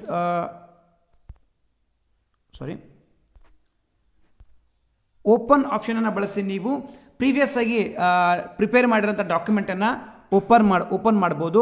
ಆಮೇಲೆ ಕ್ಲೋಸ್ ಮತ್ತು ಎಕ್ಸಿಟ್ ಈ ಥರ 2 ಬಟನ್ ಇದ್ದಾವೆ. ಕ್ಲೋಸ್ ಅಂದರೆ ಕೇವಲ ಓಪನ್ ಮಾಡಿರೋ ಡಾಕ್ಯುಮೆಂಟ್ ಮಾತ್ರ ಕ್ಲೋಸ್ ಆಗುತ್ತೆ, ವರ್ಡ್ ಅಪ್ಲಿಕೇಶನ್ ಓಪನ್ ಆಗಿರುತ್ತೆ. ಅದೇ ನಾವು ಎಕ್ಸಿಟ್ ವರ್ಡನ್ನು ಕ್ಲಿಕ್ ಮಾಡಿದರೆ ಟೋಟಲಿ ವರ್ಡ್ ಪ್ರೋಗ್ರಾಮಿಂದ ನೀವು ಹೊರಗಡೆ ಬರ್ತೀರಾ. All these about the basic operations of Word. ಅದರಲ್ಲಿ new, save, open, close and exit. ನೀವಿಂದ ಹೊಸ ಡಾಕ್ಯುಮೆಂಟ್ ತಯಾರು ಮಾಡ್ಬೋದು, ಸೇವಿಂದ ತಯಾರು ಮಾಡಿರೋ ಡಾಕ್ಯುಮೆಂಟನ್ನು ಸೇವ್ ಮಾಡ್ಬೋದು, ಓಪನಿಂದ ಪ್ರೀವಿಯಸ್ ಆಗಿ ನಾವು ತಯಾರು ಮಾಡಿರೋ ಡಾಕ್ಯುಮೆಂಟನ್ನು ಓಪನ್ ಮಾಡ್ಬೋದು, ಕ್ಲೋಸ್ ಅಂದರೆ ನೀವು ಓಪನ್ ಮಾಡಿರೋ ಡಾಕ್ಯುಮೆಂಟನ್ನು ಕ್ಲೋಸ್ ಮಾಡ್ಬೋದು, ವರ್ಡ್ ಎಕ್ಸಿಟ್ ಮಾಡಬೇಕು ಅಂದರೆ ನೀವು ಎಕ್ಸಿಟ್ ವರ್ಡ್ ಮೇಲೆ ಕ್ಲಿಕ್ ಮಾಡಬೇಕು. These are the basic operations of Microsoft Word. ಇನ್ನು ಮುಂದೆ ಹೋಗೋದಾದರೆ ಕ್ಲಿಪ್ ಬೋರ್ಡ್ ಬರುತ್ತೆ. ಅಲ್ಲಿ ಕ್ಲಿಪ್ ಬೋರ್ಡಲ್ಲಿ ಮೇನ್ಲಿ 4 ಆಪ್ಷನ್ಗಳಿದ್ದಾವೆ: cut, copy, paste and format painter. Cut ಅಂದರೆ ನೀವು ಸೆಲೆಕ್ಟ್ ಮಾಡಿರುವಂಥ ಡಾಕ್ಯುಮೆಂಟಲ್ಲಿರುವಂಥ ಕಂಟೆಂಟನ್ನು ನೀವು ಕಟ್ ಮಾಡ್ಬೋದು.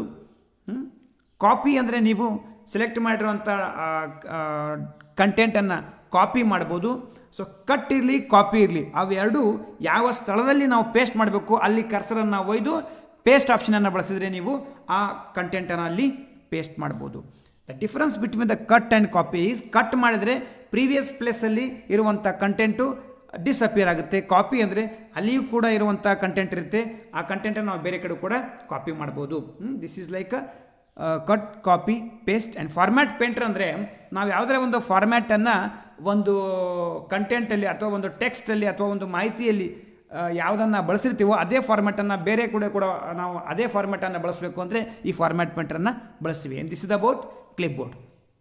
ನಂತರ ಬಂತದು ಫಾರ್ಮ್ಯಾಟಿಂಗ್ ಫಾರ್ಮ್ಯಾಟಿಂಗ್ ಟೆಕ್ಸ್ಟ್. ಸೊ ನಾವು ಟೈಪ್ ಮಾಡಿರುವಂಥ ಟೆಕ್ಸ್ಟ್ಗೆ ವಿವಿಧ ರೀತಿಯಾದಂತಹ ಒಂದು ಪ್ರದರ್ಶನಗಳನ್ನು, ಅದರ ಕಲರನ್ನು, ಅದರ ಸೈಜನ್ನು, ಅದರ ಅಂಡರ್ಲೈನು, ಬೋಲ್ಡು, ಇಟ್ಯಾಲಿಕು, ಈ ಥರ ಎಲ್ಲ ರೀತಿಯಾದಂಥ ಅದರ ಅಪಿಯರೆನ್ಸನ್ನು ಚೇಂಜ್ ಮಾಡೋದಕ್ಕೋಸ್ಕರ ನಾವು ಫಾರ್ಮ್ಯಾಟಿಂಗ್ ಟೆಕ್ಸ್ಟನ್ನು ಬಳಸ್ತೀವಿ. ಫಾರ್ಮ್ಯಾಟಿಂಗ್ ಅಂದರೆ changing the style and design of the text and objects in the document in a proper way and this can be achieved using the formatting toolbar. ಇದಿರೋದು ಫಾರ್ಮ್ಯಾಟಿಂಗ್ ಟೂಲ್ ಬಾರಲ್ಲಿ, ಸರಿನಾ? ಸರಿ, ನೋಡಿ ಇಲ್ಲಿ ಫಾರ್ಮ್ಯಾಟಿಂಗ್ ಟೂಲ್ ಬಾರಲ್ಲಿ ನಿಮಗೆ ಫಾಂಟ್ ಆಮೇಲೆ ಪ್ಯಾರಾಗ್ರಾಫ್ ಅಂತ 2 ಗ್ರೂಪ್ಗಳು ಬರ್ತವೆ. ಫಾರ್ಮ್ಯಾಟಿಂಗ್ ಟೂಲ್ ಬಾರಲ್ಲಿ ಫಾಂಟ್ ಆಮೇಲೆ ಪ್ಯಾರಾಗ್ರಾಫ್ ಅಂತ 2 ಟೂಲ್ ಬಾರ್ ಬರ್ತವೆ. ಅದರಲ್ಲಿ ಫಾಂಟ್ ಅನ್ನುವಂಥ ಗ್ರೂಪಲ್ಲಿ ನೋಡಿ, it is a style to change appearance of characteristics or a text.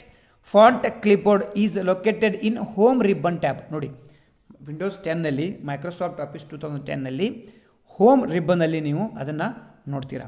ಅದಾದ ನಂತರ ಫಾಂಟ್ ಫೇಸ್, ಅಲ್ಲಿ ಮೇಲ್ಗಡೆ ನೀವು ಟೈಮ್ಸ್ ನ್ಯೂ ರೋಮನ್ ಅಂತ ನೋಡ್ತಾ ಇದ್ರಲ್ಲ, ಅದೇ ಫಾಂಟ್ ಫೇಸ್. ವಿವಿಧ ರೀತಿಯಾದಂಥ ಫಾಂಟ್ ಫೇಸ್ಗಳಿದಾವೆ. ಅದರಲ್ಲಿ ಅತಿ ಹೆಚ್ಚಾಗಿ ಬಳಸುವಂಥದ್ದು Times New Roman and clipboard, Arial. All these are the commonly used fonts. Okay, next one is font size. ನಾವು ತಯಾರು ಮಾಡಿದಂತಹ ಕಂಟೆಂಟ್ ಅಥವಾ ಟೆಕ್ಸ್ಟ್ ಇರ್ಬೋದಲ್ಲ, ಅದರ ಸೈಜನ್ನು ಹೆಚ್ಚು ಕಡಿಮೆ ಮಾಡೋದಕ್ಕೋಸ್ಕರ ನಾವು ಫಾಂಟ್ ಸೈಜನ್ನು ಬಳಸ್ತೀವಿ. ಅಲ್ಲೇ ಫಾಂಟ್ ಫೇಸ್ ಪಕ್ಕದಲ್ಲೇ ನಿಮಗೆ ಫಾಂಟ್ ಸೈಜ್ ಕಾಣಿಸ್ತಾ ಇದೆ. ಅದಾದ ನಂತರ ನಾವು ಆ ಫಾಂಟ್ ಫೇಸ್ ಆಮೇಲೆ ಫಾಂಟ್ ಸೈಜ್ ಕೆಳಗಡೆ BIU ಅಂತ ಇದೆ, ಅಂದರೆ ಬೋಲ್ಡ್, ಅಂಡರ್ಲೈನ್, ಇಟ್ಯಾಲಿಕ್ ಅಂತ. ಬೋಲ್ಡ್ ಅಂದರೆ ನೀವು ಸೆಲೆಕ್ಟ್ ಮಾಡಿರೋ ಕಂಟೆಂಟು ಅಥವಾ ಟೆಕ್ಸ್ಟು ಬೋಲ್ಡ್ ಆಗುತ್ತೆ. ಇಟ್ಯಾಲಿಕ್ ಅಂದರೆ ನೀವು ಸೆಲೆಕ್ಟ್ ಮಾಡಿರೋ ಟೆಕ್ಸ್ಟ್ ಇಟ್ಯಾಲಿಕ್ ಆಗುತ್ತೆ. ಸೆಲೆಕ್ಟ್ ಮಾಡಿರೋ ಟೆಕ್ಸ್ಟ್ ಅಂಡರ್ಲೈನ್ ಮಾಡೋದಕ್ಕೋಸ್ಕರ ನೀವು ಅಂಡರ್ಲೈನ್ ಆಪ್ಷನನ್ನು ಬಳಸಬೇಕು. ಶಾರ್ಟ್ಕಟ್ ಕೀಸ್ ಕೂಡ ಕೊಟ್ಟಿದ್ದಾರೆ. ಕಂಟ್ರೋಲ್ B ಅಂದರೆ ಬೋಲ್ಡ್ಗೋಸ್ಕರ, ಕಂಟ್ರೋಲ್ I ಅಂದರೆ ಇಟ್ಯಾಲಿಕ್ಗೋಸ್ಕರ, ಕಂಟ್ರೋಲ್ U ಅಂದರೆ ಅಂಡರ್ಲೈನ್ಗೋಸ್ಕರ. ಅದಾದ ನಂತರ ಬೋಲ್ಡ್ ಆಯಿತು, ಇಟ್ಯಾಲಿಕ್ ಆಯಿತು, ಅಂಡರ್ಲೈನ್ ಆಯಿತು. ಅದರ ಪಕ್ಕದಲ್ಲೇ ನಿಮಗೆ ಒಂದು ABC ಅಂತ ಫಾಂಟ್ ಗ್ರೂಪಲ್ಲಿ ನೋಡಿ, ABCಗೆ ಒಂದು ಎರೋ ಹೊಡೆದು ಅದರ ಸ್ಟ್ರೈಕ್ ಥ್ರೂ ಅಂತ ಕರೀತಾರೆ. ನಮಗೆ ಈಗ ನೀವು ಪುಸ್ತಕದಲ್ಲಿ ಬರೆಯೋ ನೋಟ್ಬುಕ್ಕಲ್ಲಿ ಬರೀತಿರ್ಬೇಕಾದ್ರೆ ಈ ಒಂದು ಶಬ್ದ ತಪ್ಪಾಗಿದೆ ಅಂತ ಅದ್ರ ಮೇಲೆ ಒಂದು ಗೆರೆ ಎಳೆದು ಮುಂದೆ ಹೋಗ್ತಾರಲ್ಲ, ತಪ್ಪಾಗಿದೆ ಅಂತ ಹೇಳೋಕ್ಕೋಸ್ಕರ, ಅದಕ್ಕೋಸ್ಕರ ಇದು ಸ್ಟ್ರೈಕ್ ಥ್ರೂ ಅಂತ ಇದೆ. ಅದರ ಪಕ್ಕದಲ್ಲಿ X2 ಮತ್ತು X² ಅಂತ ಇದೆ. ಆ X2 ಮತ್ತು X² ಅನ್ನೋದನ್ನು ನಾವಿಲ್ಲಿ ಗಣಕಯಂತ್ರದ ಭಾಷೆಯಲ್ಲಿ ಸಬ್ಸ್ಕ್ರಿಪ್ಟ ಮತ್ತು ಸೂಪರ್ಸ್ಕ್ರಿಪ್ಟ್ ಅಂತ ಕರಿತೀವಿ. X2 ಇದೆ ಅಂದರೆ ಅದು ಸಬ್ಸ್ಕ್ರಿಪ್ಟು, X² ಅಂದರೆ ಅದು ಸೂಪರ್ಸ್ಕ್ರಿಪ್ಟು. ಈ ಗಣಿತ ಕೆಲವೊಂದಿಷ್ಟು ಗಣಿತ ಕ್ರಿಯೆಯನ್ನು ಮಾಡ್ತಿರ್ಬೇಕಾದ್ರೆ ನಮ್ಗೆ ಈ ಸಬ್ಸ್ಕ್ರಿಪ್ಟು ಸೂಪರ್ಸ್ಕ್ರಿಪ್ಟದ ಅವಶ್ಯಕತೆ ಬಿದ್ದೇ ಬೀಳುತ್ತೆ.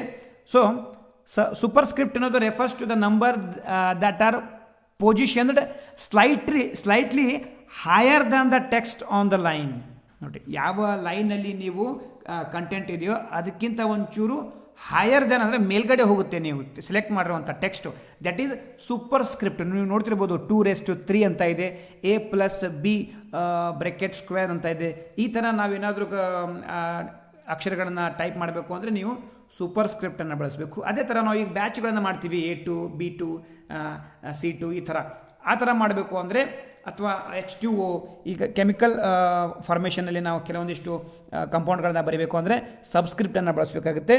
and this is refers to numbers that are positioned slightly lower than the text. Okay, lower than the text on the line. Example 10 the bottom 2 ಅಂದರೆ ಅದು ಬೈನರಿ 1 and 0 ಇದೆ, ಅದು H2O. ಈ ಥರ ಟೆಕ್ಸ್ಟನ್ನು ನೀವು ಬರಿಬೇಕಂದ್ರೆ ಸಬ್ಸ್ಕ್ರಿಪ್ಟನ್ನು ಬಳಸಬೇಕು. ಅದಾದ ನಂತರ ಚೇಂಜ್ ಕೇಸ್ ಅಂತ ಇದೆ. ಚೇಂಜ್ ಕೇಸ್ ಇಲ್ಲಿ ನೀವು ನೋಡ್ಬೋದು. ಎಲ್ಲಿ ಬಂತಪ್ಪ ಚೇಂಜ್ ಕೇಸ್ ನೋಡಿ, ಬೋಲ್ಡ್ ಆಯಿತು, ಇಟ್ಯಾಲಿಕ್ ಆಯಿತು, ಅಂಡರ್ಲೈನ್ ಆಯಿತು, ಸ್ಟ್ರೈಕ್ ಥ್ರೂ ಆಯಿತು, X2 ಆಯಿತು, X2 ಆಯಿತು, ಮುಂದೆ ಕ್ಯಾಪಿಟಲ್ ಎ ಮತ್ತು ಸ್ಮಾಲ್ ಎ ಇದೆ ನೋಡಿ. That is change case option. This option changes all the selected text to uppercase and lowercase or other common capitalization. Change case ಆಯಿತು. ಅದಾದ ನಂತರ ಟೆಕ್ಸ್ಟ್ ಕಲರ್ ಬರುತ್ತೆ. ಟೆಕ್ಸ್ಟ್ ಕಲರ್ ಕೂಡ ನೀವು ನೋಡ್ಬೋದು. ಇದರಿಂದ ನಾವು ಟೆಕ್ಸ್ಟ್ನ ಕಲರ್ ಕೂಡ ಚೇಂಜ್ ಮಾಡ್ಬೋದು. ಅದಾದ ನಂತರ ಬರುತ್ತೆ ಅದು ಅಲೈನ್ಮೆಂಟ್. ಅಲೈನ್ಮೆಂಟಲ್ಲಿ ಒಟ್ಟು 3 ಅಲೈನ್ಮೆಂಟ್ ಬರ್ತವೆ. Alignment is a way of arranging text and objects in the document. ನಾವು ತಯಾರು ಮಾಡಿರುವಂಥ ಡಾಕ್ಯುಮೆಂಟು ಪುಟದ ಯಾವ ಬದಿಗೆ, ಬಲ, ಎಡ ಅಥವಾ ಮಧ್ಯದಲ್ಲಿ ಇರಬೇಕು ಅನ್ನೋದನ್ನು ಹೇಳೋದಕ್ಕೋಸ್ಕರ ಈ ಅಲೈನ್ಮೆಂಟ್ ಇದೆ. ಸೊ ಈ ಅಲೈನ್ಮೆಂಟ್ಗಳನ್ನು ನೀವು ಅಲೈನ್ಮೆಂಟ್ ಟೆಕ್ಸ್ಟ್ ಲೆಫ್ಟ್ ಅಂತ ಮಾಡ್ಬೋದು, ಸೆಂಟ್ರಲ್ ಅಲೈನ್ಮೆಂಟ್ ಮಾಡ್ಬೋದು, ಅಲೈನ್ಮೆಂಟ್ ಟೆಕ್ಸ್ಟ್ ರೈಟ್ ಅಂತಲೂ ಕೂಡ ಮಾಡ್ಬೋದು. ನೀವು ಹಿಂದಿನ ವರ್ಷ ಈ ಎಲ್ಲ ಆಪ್ಷನ್ಗಳನ್ನು ಬಳಸಿ ನೋಡಿದ್ದೀರಾ. ನಂತರ ಬಂತದ್ದು ಬುಲೆಟ್ಸ್ ಆ್ಯಂಡ್ ನಂಬರ್ಸ್. ಇವಾಗ ನೀವೇನಾದರೂ ಕರ್ನಾಟಕ ರಾಜ್ಯದಲ್ಲಿ ಬರುವಂಥ ಜಿಲ್ಲೆಗಳನ್ನು ನೀವು ಬರಿಬೇಕು ಅಂದರೆ ಸುಮ್ಮನೆ ಕಂಟಿನ್ಯೂಸ್ ಆಗಿ ಬರ್ಕೊಂಡು ಹೋದರೆ ಆಗೋದಿಲ್ಲ. ಅದಕ್ಕೆ ನೀವು ಬುಲೆಟ್ಸ್ದಾದರೂ ಆ್ಯಡ್ ಮಾಡಬೇಕು ಅಥವಾ ನಂಬರ್ ಲಿಸ್ಟ್ ಆದರೂ ಆ್ಯಡ್ ಮಾಡಬೇಕು. ಹಾಗೆ ಅನ್ನೋದ್ರೆ ನೀವು ಮಾಡಬೇಕು ಅಂತ ಅನ್ನೋದಿದ್ದರೆ ನೀವು ಬುಲೆಟೆಡ್ ಲಿಸ್ಟ್ ಇವೆಲ್ಲ ಫಾಂಟು ಆಮೇಲೆ ಪ್ಯಾರಾಗ್ರಾಫ್ ಟ್ಯಾಬಲ್ಲಿ ಮಾತ್ರ ಸಿಗ್ತವೆ. ಈ ಫಾಂಟು ಪ್ಯಾರಾಗ್ರಾಫ್ ಟ್ಯಾಬ್ ಸಿಗೋದು ನಿಮಗೆ ಹೋಮ್ ಟ್ಯಾಬಲ್ಲಿ, ಓಕೆ, ಹೋಮ್ ರಿಬ್ಬನ್ನಲ್ಲಿ. ಸರಿನಾ? ಸರಿ. ಹೋಮ್ ರಿಬ್ಬಲ್ಲಿ ಬೇಸಿಕಲಿ ನಾವು ಸಾಮಾನ್ಯವಾಗಿ ವರ್ಡ್ ಡಾಕ್ಯುಮೆಂಟ್ ತಯಾರು ಮಾಡುವಾಗ ಬಳಸುವಂಥ ಎಲ್ಲ ಆಪ್ಷನ್ಗಳು ನಮಗೆ ಸಿಗೋದು ಹೋಮ್ ರಿಬ್ಬನ್ನಲ್ಲಿ. ಅಲ್ಲಿ ಫಾಂಟು, ಪ್ಯಾರಾಗ್ರಾಫು, ರಿಪ್ಲೇಸು, ಫೈಂಡು ಇವೆಲ್ಲ ಇರ್ತವೆ. ಅವುಗಳನ್ನು ಬಳಸ್ಕೊಂಡು ನಾವು ಸಾಮಾನ್ಯವಾಗಿ ಒಂದು ಡಾಕ್ಯುಮೆಂಟನ್ನು ತಯಾರು ಮಾಡ್ಬೋದು. ಸೊ ಬುಲೆಟೆಡ್ ಲಿಸ್ಟು ಆಮೇಲೆ ನಂಬರ್ ಲಿಸ್ಟನ್ನು ನೀವು ಆ್ಯಡ್ ಮಾಡೋದಕ್ಕೋಸ್ಕರ ಅದೇ ಟ್ಯಾಬಲ್ಲಿರುವಂತಹ ನೀವು ಈ ಲಿಸ್ಟ್ಗಳನ್ನು ಸೆಲೆಕ್ಟ್ ಮಾಡ್ಕೋಬೋದು. ಇಲ್ಲಿದೆ ನೋಡಿ, ಪ್ಯಾರಾಗ್ರಾಫಲ್ಲಿದೆ ನೋಡಿ, ಅಪ್ಪರ್ ಸೈಡಲ್ಲಿ ಬುಲೆಟೆಡು, ನಂಬರ್ಸು, ಕ್ಯಾಸ್ಕಾಡಿಂಗು ಈ ಥರ ಎಲ್ಲ ಇದೆ. ಇಂಡೆಂಟೇಷನ್ ಬರುತ್ತೆ ಮುಂದೆ. ಸರಿ. ಅದ್ರ ನಂತರ ಫೈಂಡ್ ಆ್ಯಂಡ್ ರಿಪ್ಲೇಸ್ ಎಡಿಟಿಂಗ್ ಅನ್ನೋ ಒಂದು ಟ್ಯಾಬ್ ಬರುತ್ತೆ. ಅದು ಕೂಡ ಹೋಮಲ್ಲೇ ಹೋಮ ರಿಬ್ಬನಲ್ಲಿದೆ. ಫೈಂಡ್ ಅಂದರೆ ನಾವು ಯಾವುದಾದ್ರೂ ಹಲವಾರು ಡಾಕ್ಯುಮೆಂಟ್ ಕೂಡ ಹಲವಾರು ಡಾಕ್ಯುಮೆಂಟಲ್ಲಿ ನಮ್ಗೆ ಏನಾದರೂ ಒಂದು ಶಬ್ದವನ್ನು ಅಥವಾ ಪದವನ್ನು ಅಥವಾ ಲೈನನ್ನು ಹುಡುಕಬೇಕಾಗಿತ್ತು ಅಂದರೆ ಕ್ವಿಕ್ಲಿ ನಾವು ಈ ಫೈಂಡ್ ಅನ್ನೋ ಆಪ್ಷನನ್ನು ಬಳಸ್ತೀವಿ. ಅದೇ ರೀತಿ ಕೆಲವೊಂದಿಷ್ಟು ಪದವನ್ನು ತೆಗೆದುಹಾಕಿ ಆ ಸ್ಥಳದಲ್ಲಿ ಬೇರೆ ಒಂದು ಪದವನ್ನು ಅಳವಡಿಸಬೇಕು ಅಂದರೆ ಕೂಡ ನಾವು ಈ ರೀತಿಯಾದಂಥ ಆಪ್ಷನ್ಗಳನ್ನು ಬಳಸ್ಬೋದು. ಇಲ್ಲಿ ಫೈಂಡ್ ಮತ್ತು ರಿಪ್ಲೇಸ್ ನಿಮ್ಮದು ಕಾಣಿಸ್ತದೆ. It is used to quickly search for every occurrence of a specific word or a phrase. ಅಂದರೆ you are able to change or replace any phrase or word, and you are also able to find the any phrase or word with using both the options find and replace. All this is about the word document. Okay. ಅದಾದ ನಂತರ ನೀವು ನೋಡೋದಾದರೆ ಇಲ್ಲಿ spreadsheet ಅಂತ ಬರುತ್ತೆ. ಸರಿನಾ? ಅದನ್ನು ನಾವು ಮುಂದಿನ ವಿಡಿಯೋದಲ್ಲಿ ನೋಡೋಣ. ಬನ್ನಿ. ವರ್ಡ್ ಆದ ನಂತರ ನೀವು ಹಿಂದಿನ ತರಗತಿಯಲ್ಲಿ ನೋಡಿರುವಂಥ ಅಪ್ಲಿಕೇಶನ್ ಪ್ರೋಗ್ರಾಮ್ ಯಾವುದಾದ್ರೂ ಇದ್ದರೆ ಅದು ಸ್ಪ್ರೆಡ್ಶೀಟ್. ಈ ಸ್ಪ್ರೆಡ್ಶೀಟ್ಗೆ ಮತ್ತು ವರ್ಡ್ಗೆ ಇರುವಂಥ ವ್ಯತ್ಯಾಸ ಏನಪ್ಪ ಅಂದರೆ ಇದರಲ್ಲಿ ಕಾಲಮ್ ಮತ್ತು ರೋಸ್ ಬರ್ತವೆ ಸ್ಪ್ರೆಡ್ಶೀಟಲ್ಲಿ. ಅದೇ ವರ್ಡಲ್ಲಿ ಪ್ಲೇನ್ ಪೇಪರ್ ಇರುತ್ತೆ. ಅಂದರೆ ನೀವು ಯಾವ ರೀತಿ ಪೇಪರನ್ನು ತಯಾರು ಮಾಡ್ತೀರಾ, ಅಪ್ಲಿಕೇಶನ್ ತಯಾರು ಮಾಡ್ತೀರಾ, ಲೆಟರ್ ತಯಾರು ಮಾಡ್ತೀರಾ, ಆ ಥರ ಒಂದು ಪ್ಲ್ಯಾಟ್ಫಾರ್ಮು ವರ್ಡಲ್ಲಿದ್ದರೆ ಇಲ್ಲಿ ಕ್ಯಾಲ್ಕುಲೇಷನ್ಗೋಸ್ಕರ ಒಂದು ಯಾವುದಾದ್ರೂ ಮಾಹಿತಿನ ಅನಲೈಸ್ ಮಾಡೋದಕ್ಕೋಸ್ಕರ ಅಥವಾ ನೀವು ನಂಬರ್ಗಳ ಡಾಟಾಗಳಿದ್ದರೆ ಅದನ್ನು ಅನಲೈಸ್ ಮಾಡೋದಕ್ಕೋಸ್ಕರ ಸ್ಪ್ರೆಡ್ಶೀಟನ್ನು ಬಳಸ್ತೀರಾ. So spreadsheet are designed to record and analyse numbers and data. Spreadsheets are very widely used for accounting and financial purpose. Accounting ಆಮೇಲೆ ಫೈನಾನ್ಷಿಯಲ್ ಪರ್ಪಸ್ಗೋಸ್ಕರ ಇವು ಅತಿ ಹೆಚ್ಚು ಬಳಕೆಯಲ್ಲಿ ಬರ್ತವೆ. Spreadsheet is a grid of rows and columns. ನೋಡಿ, it is a grid. Spreadsheet is a grid of what? Rows and column, and this is called worksheet. The grid of a rows and column is called what? Worksheet. And the many ಯಾವ ರೀತಿ Microsoft word open office ಇಲ್ಲಿ ಅಲ್ಲಿತ್ತು ಅದೇ ರೀತಿ ಇಲ್ಲಿ ಕೂಡ ಸ್ಪ್ರೆಡ್ಶೀಟಲ್ಲಿ ಕೂಡ platforms ಇದ್ದಾವೆ. Microsoft Excel, OpenOffice Calc, ಆಮೇಲೆ Libre Calc etcetera etcetera. These are the platform for using of spreadsheet. Okay, ನೋಡಿ ಈಗ ಯಾವ ಥರ ನಾವು ಎಕ್ಸೆಲನ್ನು ಓಪನ್ ಮಾಡೋದು ಅಥವಾ ಸ್ಪ್ರೆಡ್ಶೀಟನ್ನು ಓಪನ್ ಮಾಡೋದು. ಸಿಂಪಲ್, ನೀವು ಯಾವ ಥರ ವರ್ಡನ್ನು ಓಪನ್ ಮಾಡಿದ್ರೋ ಅದೇ ಥರ ಇಲ್ಲಿಯೂ ಕೂಡ ನೀವು ಸ್ಪ್ರೆಡ್ಶೀಟನ್ನು ಓಪನ್ ಮಾಡ್ಬೋದು.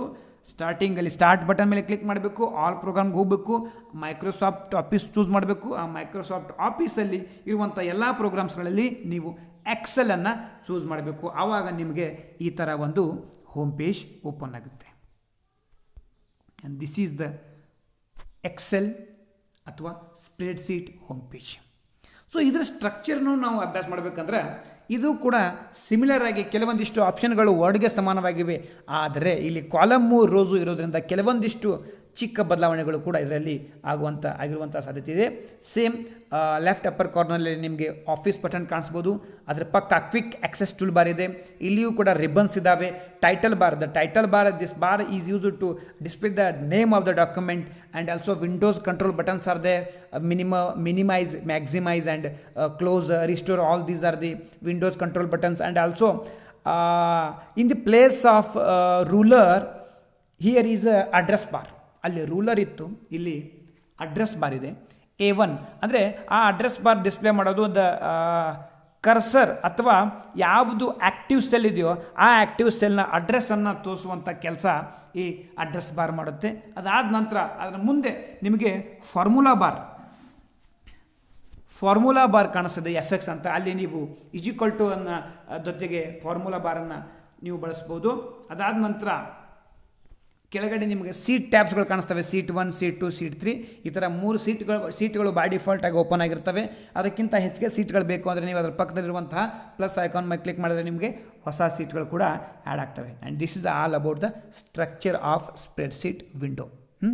ಇದನ್ನೆಲ್ಲ ನೀವು ಹಿಂದಿನ ವರ್ಷ ನೋಡಿದ್ದೀರಾ ಅನ್ಕೊತೀನಿ. ಸೊ ಇದನ್ನು ಮತ್ತೊಮ್ಮೆ ಮೆಲುಕು ಹಾಕ್ತಾ ನಾವು ಮುಂದೆ ಹೋಗೋಣ. ಸೊ ಯಾವ ರೀತಿ ಒಂದು ವರ್ಕ್ ಬುಕ್ಕನ್ನು ನಾವು ಕ್ರಿಯೇಟ್ ಮಾಡ್ಬೋದು, ಯಾವ ರೀತಿ ನಾವು ಹೊಸ ಸ್ಪ್ರೆಡ್ಶೀಟ್ ಡಾಕ್ಯುಮೆಂಟನ್ನು ತಯಾರು ಮಾಡ್ಬೋದು. ಇಲ್ಲಿ ನೋಡಿ, spreadsheet creates documents as work book. ನೋಡಿ, ಸ್ಪ್ರೆಡ್ಶೀಟು ತನ್ನ ಡಾಕ್ಯುಮೆಂಟನ್ನು ವರ್ಕ್ ಬುಕ್ ಅಂತ ತಯಾರು ಮಾಡುತ್ತೆ. ಅಲ್ಲಿ ವರ್ಡಲ್ಲಿ ಕೇವಲ ಡಾಕ್ಯುಮೆಂಟ್ ಅಂತ ಬಳಸ್ತಾ ಇದ್ದೀವಿ. ಆದರೆ ಸ್ಪ್ರೆಡ್ಶೀಟ್ ತಯಾರು ಮಾಡುವಂಥ ಡಾಕ್ಯುಮೆಂಟಿಗೆ ನಾವೇನಂತ ಕರಿತೀವಿ, ವರ್ಕ್ ಬುಕ್ ಅಂತ ಕರಿತೀವಿ. ಪ್ರತಿಯೊಂದು ವರ್ಕ್ ಬುಕ್ಕಲ್ಲಿ ನಿಮಗೆ ಸ್ಪ್ರೆಡ್ಶೀಟ್ಗಳು ಸಿಗ್ತವೆ. Each work book can contain many spreadsheet. By default, each spreadsheet has a tab on the bottom marked sheet 1, sheet 2, sheet 3 like this. These sheet can be added ಮಾಡ್ಬೋದು, delete ಮಾಡ್ಬೋದು, rearrange ಮಾಡ್ಬೋದು ಅಥವಾ tabs rename ಮಾಡ್ಬೋದು. Okay, to create a new workbook, you can open a blank workbook. The steps to involve in creating a new documents are, ನೋಡಿ, ನೀವು office button ಮೇಲೆ ಯಾವ ರೀತಿ ವರ್ಡಲ್ಲಿ ಆಫೀಸ್ ಬಟನಲ್ಲಿ ನೀವು ಓಪನ್ನು, ಸೇವು, ಕ್ಲೋಸು ಇವೆಲ್ಲ ಇದ್ದವು, ಅದೇ ರೀತಿ ಇಲ್ಲಿಯೂ ಕೂಡ ಆಫೀಸ್ ಬಟನಲ್ಲಿ ನೀವು ಹೊಸ ಬ್ಲ್ಯಾಂಕ್ ಡಾಕ್ಯುಮೆಂಟನ್ನು ಓಪನ್ ಮಾಡಬೇಕು ಅಂದರೆ ನ್ಯೂ ಆಪ್ಷನ್ಗೆ ಹೋಗಬೇಕು. ಅಲ್ಲಿ ಬ್ಲ್ಯಾಂಕ್ ವರ್ಕ್ ಬುಕ್ ನಿಮಗೆ ಓಪನ್ ಆಗುತ್ತೆ. ಆಮೇಲೆ ವರ್ಕ್ ಸೀಟ್ ಮಾಡಿಫಿಕೇಷನ್, ಇನ್ಸರ್ಟ್ ಅ ವರ್ಕ್ ಸೀಟ್. ಯಾವ ರೀತಿ ನಾವು ವರ್ಕ್ ಸೀಟನ್ನು ಆ್ಯಡ್ ಮಾಡೋದು. ಬೈ ಡಿಫಾಲ್ಟ್ ಸ್ಪ್ರೆಡ್ಶೀಟ್ ನಿಮಗೆ 3 ವರ್ಕ್ ಶೀಟನ್ನು ಪ್ರೊವೈಡ್ ಮಾಡಿರುತ್ತೆ ಅಂತ ನಿಮ್ಗೆ ಆಗಲೇ ಹೇಳಿದೆ. To insert a new work sheet in front of an existing work sheet, do the following steps. ನೋಡಿ, ಹೋಮ್ ಟ್ಯಾಬಲ್ಲಿ ಹೋಗಬೇಕು. ಹೋಮ್ ಟ್ಯಾಬಲ್ಲಿ ಹೋದ ತಕ್ಷಣ ನಿಮಗೆ ಅಲ್ಲಿ insert option, there is a insert option. And insert option, in that insert option you have select insert sheet option. So insert sheet option ಮೇಲೆ ಹೋದರೆ ಆಟೋಮೆಟಿಕಲಿ ಒಂದು ಸೀಟಲ್ಲಿ ಆ್ಯಡ್ ಆಗುತ್ತೆ. ನೀವು ಆ ಆ್ಯಡ್ ಆಗಿರೋ ಸೀಟನ್ನು ನೀವು ರಿನೇಮ್ ಕೂಡ ಮಾಡ್ಬೋದು. ರಿನೇಮ್ ಅಂದರೆ ಅದರ ಹೆಸರನ್ನು ಬದಲಾಯಿಸ್ಬೋದು, ರಿನೇಮ್ ಕೂಡ ಮಾಡ್ಬೋದು. To give a work sheet a more specific name, ಅದು ಯಾವ ಮಾಹಿತಿಗೆ ಸಂಬಂಧಪಟ್ಟಿರುವಂಥ ಪ್ರತಿಯೊಂದು ಸೀಟ್ಗಳಿದಾವಲ್ಲ, ಆ ತಯಾರು ಮಾಡಿರುವಂಥ ಪ್ರತಿಯೊಂದು ಸೀಟಲ್ಲಿ ನೀವು ಬೇರೆ ಬೇರೆಯಾದಂಥ ಬೇರೆ ಬೇರೆ ವಿಷಯಗಳಿಗೆ ಅನುಗುಣವಾಗಿ ಮಾಹಿತಿಯನ್ನು ತಯಾರು ಮಾಡಿರ್ತಾರೆ. ಆ ವಿಷಯಗಳ ಹೆಸರು ಕೂಡ ನಾವು ರಿನೇಮ್ ಮಾಡೋದ್ರ ಮೂಲಕ ಆ ವರ್ಕ್ ಸೀಟ್ಗೆ ಹೆಸರು ಕೊಡ್ಬೋದು. ಅದನ್ನು ನೀವು ಮಾಡಬೇಕು ಅಂದರೆ ಸಿಂಪಲ್ಲು ಆ ವರ್ಕ್ ಸೀಟ್ ಮೇಲೆ ರೈಟ್ ಕ್ಲಿಕ್ ಮಾಡಿದ ಮೇಲೆ ನಿಮಗೆ ಅಲ್ಲಿ ರಿನೇಮ್ ಅನ್ನುವಂಥ ಆಪ್ಷನ್ ಕಾಣಿಸುತ್ತೆ. ಆ ರಿನೇಮ್ ಮೇಲೆ ಕ್ಲಿಕ್ ಮಾಡಿದ ತಕ್ಷಣ ನಿಮಗೊಂದು ಟೆಕ್ಸ್ಟ್ ಬಾಕ್ಸ್ ಓಪನ್ ಆಗುತ್ತೆ. ಆ ಟೆಕ್ಸ್ಟ್ ಬಾಕ್ಸಲ್ಲಿ ನೀವು ನಿಮಗೆ ಬೇಕಾಗಿರೋ ಹೆಸರನ್ನು ಟೈಪ್ ಮಾಡಿ ಎಂಟರ್ ಅಂದರೆ ಆಯಿತು, ಆ ವರ್ಕ್ ಸೀಟ್ಗೆ ರಿನೇಮ್. ಅದಾದ ನಂತರ ನೀವು ಆ ವರ್ಕ್ ಸೀಟನ್ನು ಕೆಲವೊಂದಿಷ್ಟು ಬೇಡವಾಗಿರೋ ವರ್ಕ್ಶೀಟನ್ನು ಡಿಲೀಟ್ ಕೂಡ ಮಾಡ್ಬೋದು. To delete a worksheet right click, see tab ಮೇಲೆ ನೀವು ರೈಟ್ ಕ್ಲಿಕ್ ಮಾಡಿದ ತಕ್ಷಣ ನಿಮ್ಗೆ ಅಲ್ಲಿ ಡಿಲೀಟ್ ಅನ್ನುವಂಥ ಆಪ್ಷನ್ ಕಾಣಿಸುತ್ತೆ. ನೀವು ಡಿಲೀಟ್ ಮಾಡಿದರೆ ಆ ಆಪ್ಷನ್ನು ನಿಮಗೆ ಡಿಸಪಿಯರ್ ಆಗುತ್ತೆ. ಅದಾದ ನಂತರ ನೀವು ಇಲ್ಲಿವರೆಗೂ ಕ್ರಿಯೇಟ್ ಮಾಡೋದಾಯಿತು, ರಿನೇಮ್ ಮಾಡೋದಾಯಿತು, ಡಿಲೀಟ್ ಮಾಡೋದಾಯಿತು, ಹೊಸ ರೋಸ್ ಕಾಲಮ್ಸನ್ನು ಅದೇ ಎಕ್ಸೆಲ್ ಡಾಕ್ಯುಮೆಂಟಲ್ಲಿ ಹೊಸ ರೋಸು ಮತ್ತು ಕಾಲಮ್ಸ್ಗಳನ್ನು ಇನ್ಸರ್ಟ್ ಮಾಡೋದು ಹೇಗೆ ನೋಡಿ. ವೆನ್ ನೀವು insert a row, the new row will be positioned above. ನೋಡಿ ಒಂದು ವಿಚಾರ ತಿಳ್ಕೊಳ್ಳಿ, ಇವೆಲ್ಲ ತುಂಬ ಮೈನ್ಯೂಟ್ ಥಿಂಗ್ಸು. ಎಬೋ ಅಂತ ಇದ್ದಾರೆ ಅವರು. ನೀವು ಒಂದು ಯಾವುದಾದ್ರೂ ರೋನ ಆ್ಯಡ್ ಮಾಡಿದರೆ ಅದು ಆಟೋಮೆಟಿಕಲಿ ಎಬೋ ಅದರ ಮೇಲ್ಗಡೆ ರೋದಲ್ಲಿ ಆ್ಯಡ್ ಆಗುತ್ತೆ. The rho containing the active cell, ಯಾವ ಆ್ಯಕ್ಟಿವ್ ಸೆಲ್ ಎಲ್ಲಿರುತ್ತೋ ಅದರ ಮೇಲ್ಗಡೆ ಹೊಸ ರೋ ಆ್ಯಡ್ ಆಗುತ್ತೆ. ಓಕೆ, ಸೆಲೆಕ್ಟ್ ಅ ಸೆಲ್, ನೀವು ಯಾವ ಸೆಲ್ ಬೇಕೋ ಅಥವಾ ಯಾವ ರೋ ಬೇಕೋ ಅದನ್ನು ಏನು ಮಾಡಿ ಸೆಲೆಕ್ಟ್ ಮಾಡಿದ ತಕ್ಷಣ ಹೋಮ್ ರಿಬ್ಬನ್ನಲ್ಲಿ ಹೋಗಿ, ಹೋಮ್ ರಿಬ್ಬನ್ನಲ್ಲಿ ಹೋದ ತಕ್ಷಣ ಸೆಲ್ಸ್ ಗ್ರೂಪಲ್ಲಿ ಹೋಗಿ ಇನ್ಸರ್ಟ್ ಅಂತ ಆಪ್ಷನ್ ಇದೆ. ಆ ಇನ್ಸರ್ಟಲ್ಲಿ ಹೋದ ತಕ್ಷಣ ನಿಮಗೆ followed by insert seat rose ಅಂತ ಇರುತ್ತೆ. ಇದೇ ರೀತಿ ಹೋಮ್ ರಿಬ್ಬನಲ್ಲಿ ಹೋಗಿ, ಸೇಲ್ಸಲ್ಲಿ ಹೋಗಿ, ಇನ್ಸರ್ಟಲ್ಲಿ ಹೋಗಿ, ಇನ್ಸರ್ಟ್ ಸೀಟ್ ರೋಸ್ ಇದೆಯಲ್ಲ, ಇನ್ಸರ್ಟ್ ಸೀಟ್ ಕಾಲಮ್ಸ್ ಅಂತ ಕೂಡ ನಾವು ಆ್ಯಡ್ ಮಾಡ್ಬೋದು. ಅಲ್ಲಿ ಹೊಸ ಕಾಲಮ್ ಆ್ಯಡ್ ಆಗೋದು ನಿಮ್ಮ ಬಲಗಡೆಯಲ್ಲಿ. ಓಕೆ, ಸೊ ಬಲಗಡೆ position the left of the column. Okay, left ಅಂತ ಹೇಳಿದ್ದಾರೆ ಇವರು. ಸೊ ಅದರ ಲೆಫ್ಟಲ್ಲಿ ನಿಮಗೆ ಒಂದು ಕಾಲಮ್ ಆ್ಯಡ್ ಆಗುತ್ತೆ. ಸೊ ಅದೇ ರೀತಿ ಯಾವ ಥರ ನೀವು ರೋನ ಆ್ಯಡ್ ಮಾಡಿದ್ರು ಅದೇ ಥರ ಕಾಲಮನ್ನು ಕೂಡ ಆ್ಯಡ್ ಮಾಡಬಹುದು. ನೀವು ರೈಟ್ ಕ್ಲಿಕ್ ಮಾಡಿದರೂ ಕೂಡ ಅಲ್ಲಿ ಇನ್ಸರ್ಟ್ ರೋ, ಇನ್ಸರ್ಟ್ ಕಾಲಮ್ ಅಂತ ಸಿಗುತ್ತೆ. ಇಲ್ಲಿ ಡಿಲೀಟ್ ರೋ ಮತ್ತು ಕಾಲಮ್ ಅಂತ ಇದೆ. ರೈಟ್ ಕ್ಲಿಕ್ ಮಾಡಿಯೂ ಕೂಡ ನೀವು ರೋನ ಡಿಲೀಟ್ ಮಾಡ್ಬೋದು, ಕಾಲಮನ್ನು ಡಿಲೀಟ್ ಮಾಡ್ಬೋದು. ಅದೇ ರೀತಿ ಹೋಮ್ ಸೇಲ್ಸ್ ಡಿಲೀಟ್ ಗ್ರೂಪ್ನಲ್ಲಿ ಹೋಗಿ ಡಿಲೀಟ್ ರೋಸ, ಡಿಲೀಟ್ ಕಾಲಮ್ಸ್ ಕೂಡ ಮಾಡ್ಬೋದು. Okay, all this is about delete rose, delete column. ಇನ್ಮೇಲೆ ರ್ಯಾಪಿಂಗ್ ಟೆಕ್ಸ್ಟ್ ಅಂತ ಬರುತ್ತೆ. ಇದು ರ್ಯಾಪಿಂಗ್ ಟೆಕ್ಸ್ಟ್ ಯಾಕಂದರೆ ನೀವು ಒಂದು ಲಾಂಗ್ ಲೈನನ್ನು ಟೈಪ್ ಮಾಡ್ತೀರಾ. ಆ ಟೈಪ್ ಮಾಡಿದ ತಕ್ಷಣ ಅದು ಹೈಡ್ ಆಗುತ್ತೆ. Depending upon the size of the cell ಅದು ಹೈಡ್ ಆಗುತ್ತೆ. ಅದನ್ನು ನೀವು ರ್ಯಾಪ್ ಮಾಡಿದರೆ ಆ ಸೆಲ್ಗೆ ಅದು ಫಿಟ್ ಆಗುತ್ತೆ. It is located in alignment area. Select the cell or a range of a cell you wish to format. ನೀವು ಅಲ್ಲಿ ಅಲೈನ್ಮೆಂಟ್ಗೆ ಹೋಗಬೇಕು, ಹೋಮ್ ರಿಬ್ಬನ್ ಇರುವಂಥ ಅಲೈನ್ಮೆಂಟ್ಗೆ ಹೋಗಬೇಕು. ಅಲ್ಲಿ ನಿಮಗೆ ರ್ಯಾಪ್ ಟೆಕ್ಸ್ಟ್ ಕಾಣಿಸುತ್ತೆ. ಅದಾದ ನಂತರ ಮರ್ಜ್ ಸೆಲ್ಸ್, ಒಂದಕ್ಕಿಂತ ಹೆಚ್ಚಿಗೆ ಸೆಲ್ಲನ್ನು ಸೆಲೆಕ್ಟ್ ಮಾಡಿಕೊಂಡು ನೀವು ಮರ್ಜ್ ಕೂಡ ಮಾಡ್ಬೋದು. ಕೆಲವೊಂದಿಷ್ಟು ಹೆಡಿಂಗ್ಸ್ಗಳನ್ನು ಮಾಡುವಾಗ ನೀವು ಈಗ ಫಾರ್ ಎಕ್ಸಾಂಪಲ್ ಮ್ಯಾಥಮೆಟಿಕ್ಸಲ್ಲಿ ಅನ್ನುವಂಥ ಕೆಲವೊಂದಿಷ್ಟು ಮ್ಯಾಥಮೆಟಿಕ್ಸು, ಸೈನ್ಸು, ಎಸ್ಸು, ಇವು ಕೋರ್ಸ್ ಸಬ್ಜೆಕ್ಟ್ಗಳು ಬರ್ತವೆ. ಆಮೇಲೆ ಕನ್ನಡ, ಹಿಂದಿ, ಇಂಗ್ಲೀಷ್ ಇವು ಲ್ಯಾಂಗ್ವೇಜ್ಗಳು ಬರ್ತವೆ. ಅದಕ್ಕೋಸ್ಕರ ನೀವು ಈ ಮೂರು ರೋಸ್ಗಳಿಗೆ ಮೂರು ರೋಸ್ಗಳ ಮೇಲಿನ ಮೂರು ಸೆಲ್ಗಳನ್ನು ರ್ಯಾಪ್ ಮಾಡಿಬಿಟ್ರೆ ನೀವು ಲ್ಯಾಂಗ್ವೇಜಸ್, ಆಮೇಲೆ ಮ್ಯಾಥ್ಸು, ಸೈನ್ಸು, ಎಸ್ಸು ಅನ್ನೋದು ಕೋರ್ಸ್ ಸಬ್ಜೆಕ್ಟ್. ಈ ಥರ ನೀವು ಮರ್ಜ್ ಸೆಲ್ ಮಾಡಿದರೆ ಈ ಅಲೈನ್ಮೆಂಟ್ ಮಾಡ್ಕೋಬೋದು. ಸೊ ಇದು ಕೂಡ ಅಲೈನ್ಮೆಂಟ್ ಏರಿಯಾದಲ್ಲೇ ಇದೆ. ನೀವು ಅಲ್ಲಿ ಹೋಗ್ಬಿಟ್ಟು ರ್ಯಾಪ್ ಟೆಕ್ಸ್ಟ್ ಆಮೇಲೆ ಮರ್ಜ್ ಟೆಕ್ಸ್ಟನ್ನು ಬಳಸ್ಕೋಬೋದು. ಬಹು ಮುಖ್ಯವಾಗಿ ಈ ಎಕ್ಸೆಲ್ದ ಉಪಯೋಗ ನಿಮಗೆ ಕ್ಯಾಲ್ಕುಲೇಷನ್ಸ್ಗಳಿಗೋಸ್ಕರ ಆಗುತ್ತೆ. ಸೊ ಅದು ಈಗ ನಿಮ್ಮ ಮುಂದೆ ಇಲ್ಲಿ ಕಾಣ್ತಾ ಇದೆ. Operator specify the type of a calculation. ಈ ಆಪ್ರೇಟರ್ಗಳು ನಿಮಗೆ ಕ್ಯಾಲ್ಕುಲೇಷನ್ ಏನು ಮಾಡಬೇಕು ಅನ್ನೋದನ್ನು ಹೇಳ್ತವೆ. ಏನು ಮಾಡಬೇಕು ಅದರಲ್ಲಿ ಕೆಲವೊಂದಿಷ್ಟು ಆಪ್ರೇಟರ್ಸ್ಗಳು ಬರ್ತವೆ. ಅವು ಯಾವ ಆಪ್ರೇಟರ್ಸ್ಗಳನ್ನು ಅನ್ನೋದನ್ನು ನಾವು ಮುಂದೆ ನೋಡೋಣ. Operator specify the type of the calculations that you want to perform on the elements of a formula.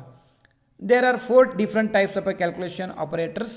4 different types of calculation operators are there. So arithmetic operators, comparison operators, text concatenation operators and reference operators. ಮೊದಲನೇದಾಗಿ ನಿಮಗೆ ಕೇವಲ ಈ ವರ್ಷ arithmetic ಆಪರೇಟರ್ಸ್ಗಳನ್ನು ಇಟ್ಟಿದ್ದಾರೆ.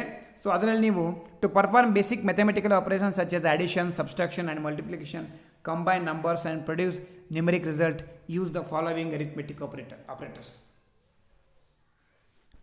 So arithmetic ಆಪರೇಷನ್ಗಳು ನಿಮ್ಗೆ already ಗೊತ್ತೇ ಇದ್ದಾವೆ. ಪ್ಲಸ್ಸು, ಮೈನಸ್ಸು, ಗುಣಾಕಾರ, ಭಾಗಾಕಾರ.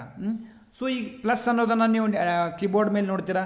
ಈ ಅಡಿಷನ್ ಸೈನನ್ನು ಬಳಸಿ ನಾವು ಸಂಖ್ಯೆಗಳನ್ನು ಕೂಡಿಸ್ಬೋದು, ಸಬ್ಸ್ಟ್ರಾಕ್ಷನಿಂದ ಸಂಖ್ಯೆಗಳನ್ನು ವ್ಯವಕಲನ ಮಾಡ್ಬೋದು, ಮಲ್ಟಿಪ್ಲಿಕೇಶನಿಂದ ಗುಣಾಕಾರ ಮಾಡ್ಬೋದು. ಆದರೆ ಮಲ್ಟಿಪ್ಲಿಕೇಶನ್ ಚಿಹ್ನೆ ಕೀಬೋರ್ಡ್ ಮೇಲೆ ಆಸ್ಟರಿಸ್ಕ್ ಅಂತ ಒಂದಿದೆ, ಅದನ್ನು ನೀವು ಸ್ಟಾರ್ ಅಂತ ಕರಿತಿರಲ್ಲ, ಆ ಸ್ಟಾರನ್ನು ನಾವು ಗುಣಾಕಾರ ಮಾಡೋದಕ್ಕೋಸ್ಕರ ಬಳಸ್ತೀವಿ. ಆಮೇಲೆ ಡಿವಿಷನ್ ಅನ್ನೋದನ್ನು ಫಾರ್ವರ್ಡ್ ಸ್ಲ್ಯಾಶ್ ಅಂತ ಇದೆ, ಆ ಫಾರ್ವರ್ಡ್ ಸ್ಲ್ಯಾಶನ್ನು ನಾವು ಡಿವಿಷನ್ಗೋಸ್ಕರ ಬಳಸ್ತೀವಿ. ಪರ್ಸೆಂಟ್ ಸೈನ್ಗೋಸ್ಕರ ಪರ್ಸೆಂಟ್ ಸೈನ್ ಇದ್ದೇ ಇದೆ. ಇದು ಅರಿಥ್ಮೆಟಿಕ್ ಆಪರೇಷನ್ಸ್ಗಳು. ಇನ್ನು ಈ ಆಪ್ರೇಟರ್ಸ್ ಮಾಡದೇ ಇರುವಂಥ ಇನ್ನು ಇದೇ ಥರ ಅದಕ್ಕಿಂತ ಮುಂದಿನ ಹೆಚ್ಚಿನ ಫಂಕ್ಷನ್ಗಳನ್ನು ಮಾಡಬೇಕು ಅಂದರೆ ನಾವು ಬೇಸಿಕ್ ಫಂಕ್ಷನ್ಗಳನ್ನು ಬಳಸ್ಕೋಬೇಕು. ಇಲ್ಲಿ ಕೆಲವೊಂದಿಷ್ಟು ಕಾಮನ್ಲಿ ಯೂಸ್ಡ್ ಬೇಸಿಕ್ ಫಂಕ್ಷನ್ಸ್ ಇದ್ದಾವೆ. ಅವು ಸಮ್, ಎವರೇಜ್, ಮ್ಯಾಕ್ಸ್, ಮಿನ್, ಕೌಂಟ್. ಸೊ ಸಮ್ಮನ್ನು ಬಳಸಿದರೆ ನೀವು ಎಷ್ಟು ಸೆಲೆಕ್ಟ್ ಮಾಡಿರ್ತೀವಿ, ಸೆಟ್ ಆಫ್ ನಂಬರ್ಗಳನ್ನು ಸೆಲೆಕ್ಟ್ ಮಾಡಿರ್ತೀರೋ ಆ ಎಲ್ಲ ನಂಬರ್ಗಳನ್ನು ಏನು ಮಾಡ್ಬೋದು, ಕೂಡಿಸ್ಬೋದು. ಎವರೇಜ್ ಅಂದರೆ ಸೆಲೆಕ್ಟ್ ಮಾಡಿರೋ ಎಲ್ಲ ನಂಬರ್ಗಳ ಎವರೇಜ್ಗಳನ್ನು ತೆಗಿಬೋದು. ಮ್ಯಾಕ್ಸಿಮಮ್ ಅಂದರೆ ಸೆಲೆಕ್ಟ್ ಮಾಡಿರೋ ಎಲ್ಲ ನಂಬರ್ಗಳಲ್ಲಿ ಅತಿ ದೊಡ್ಡ ಸಂಖ್ಯೆಯನ್ನು ಕಂಡುಹಿಡಬಹುದು.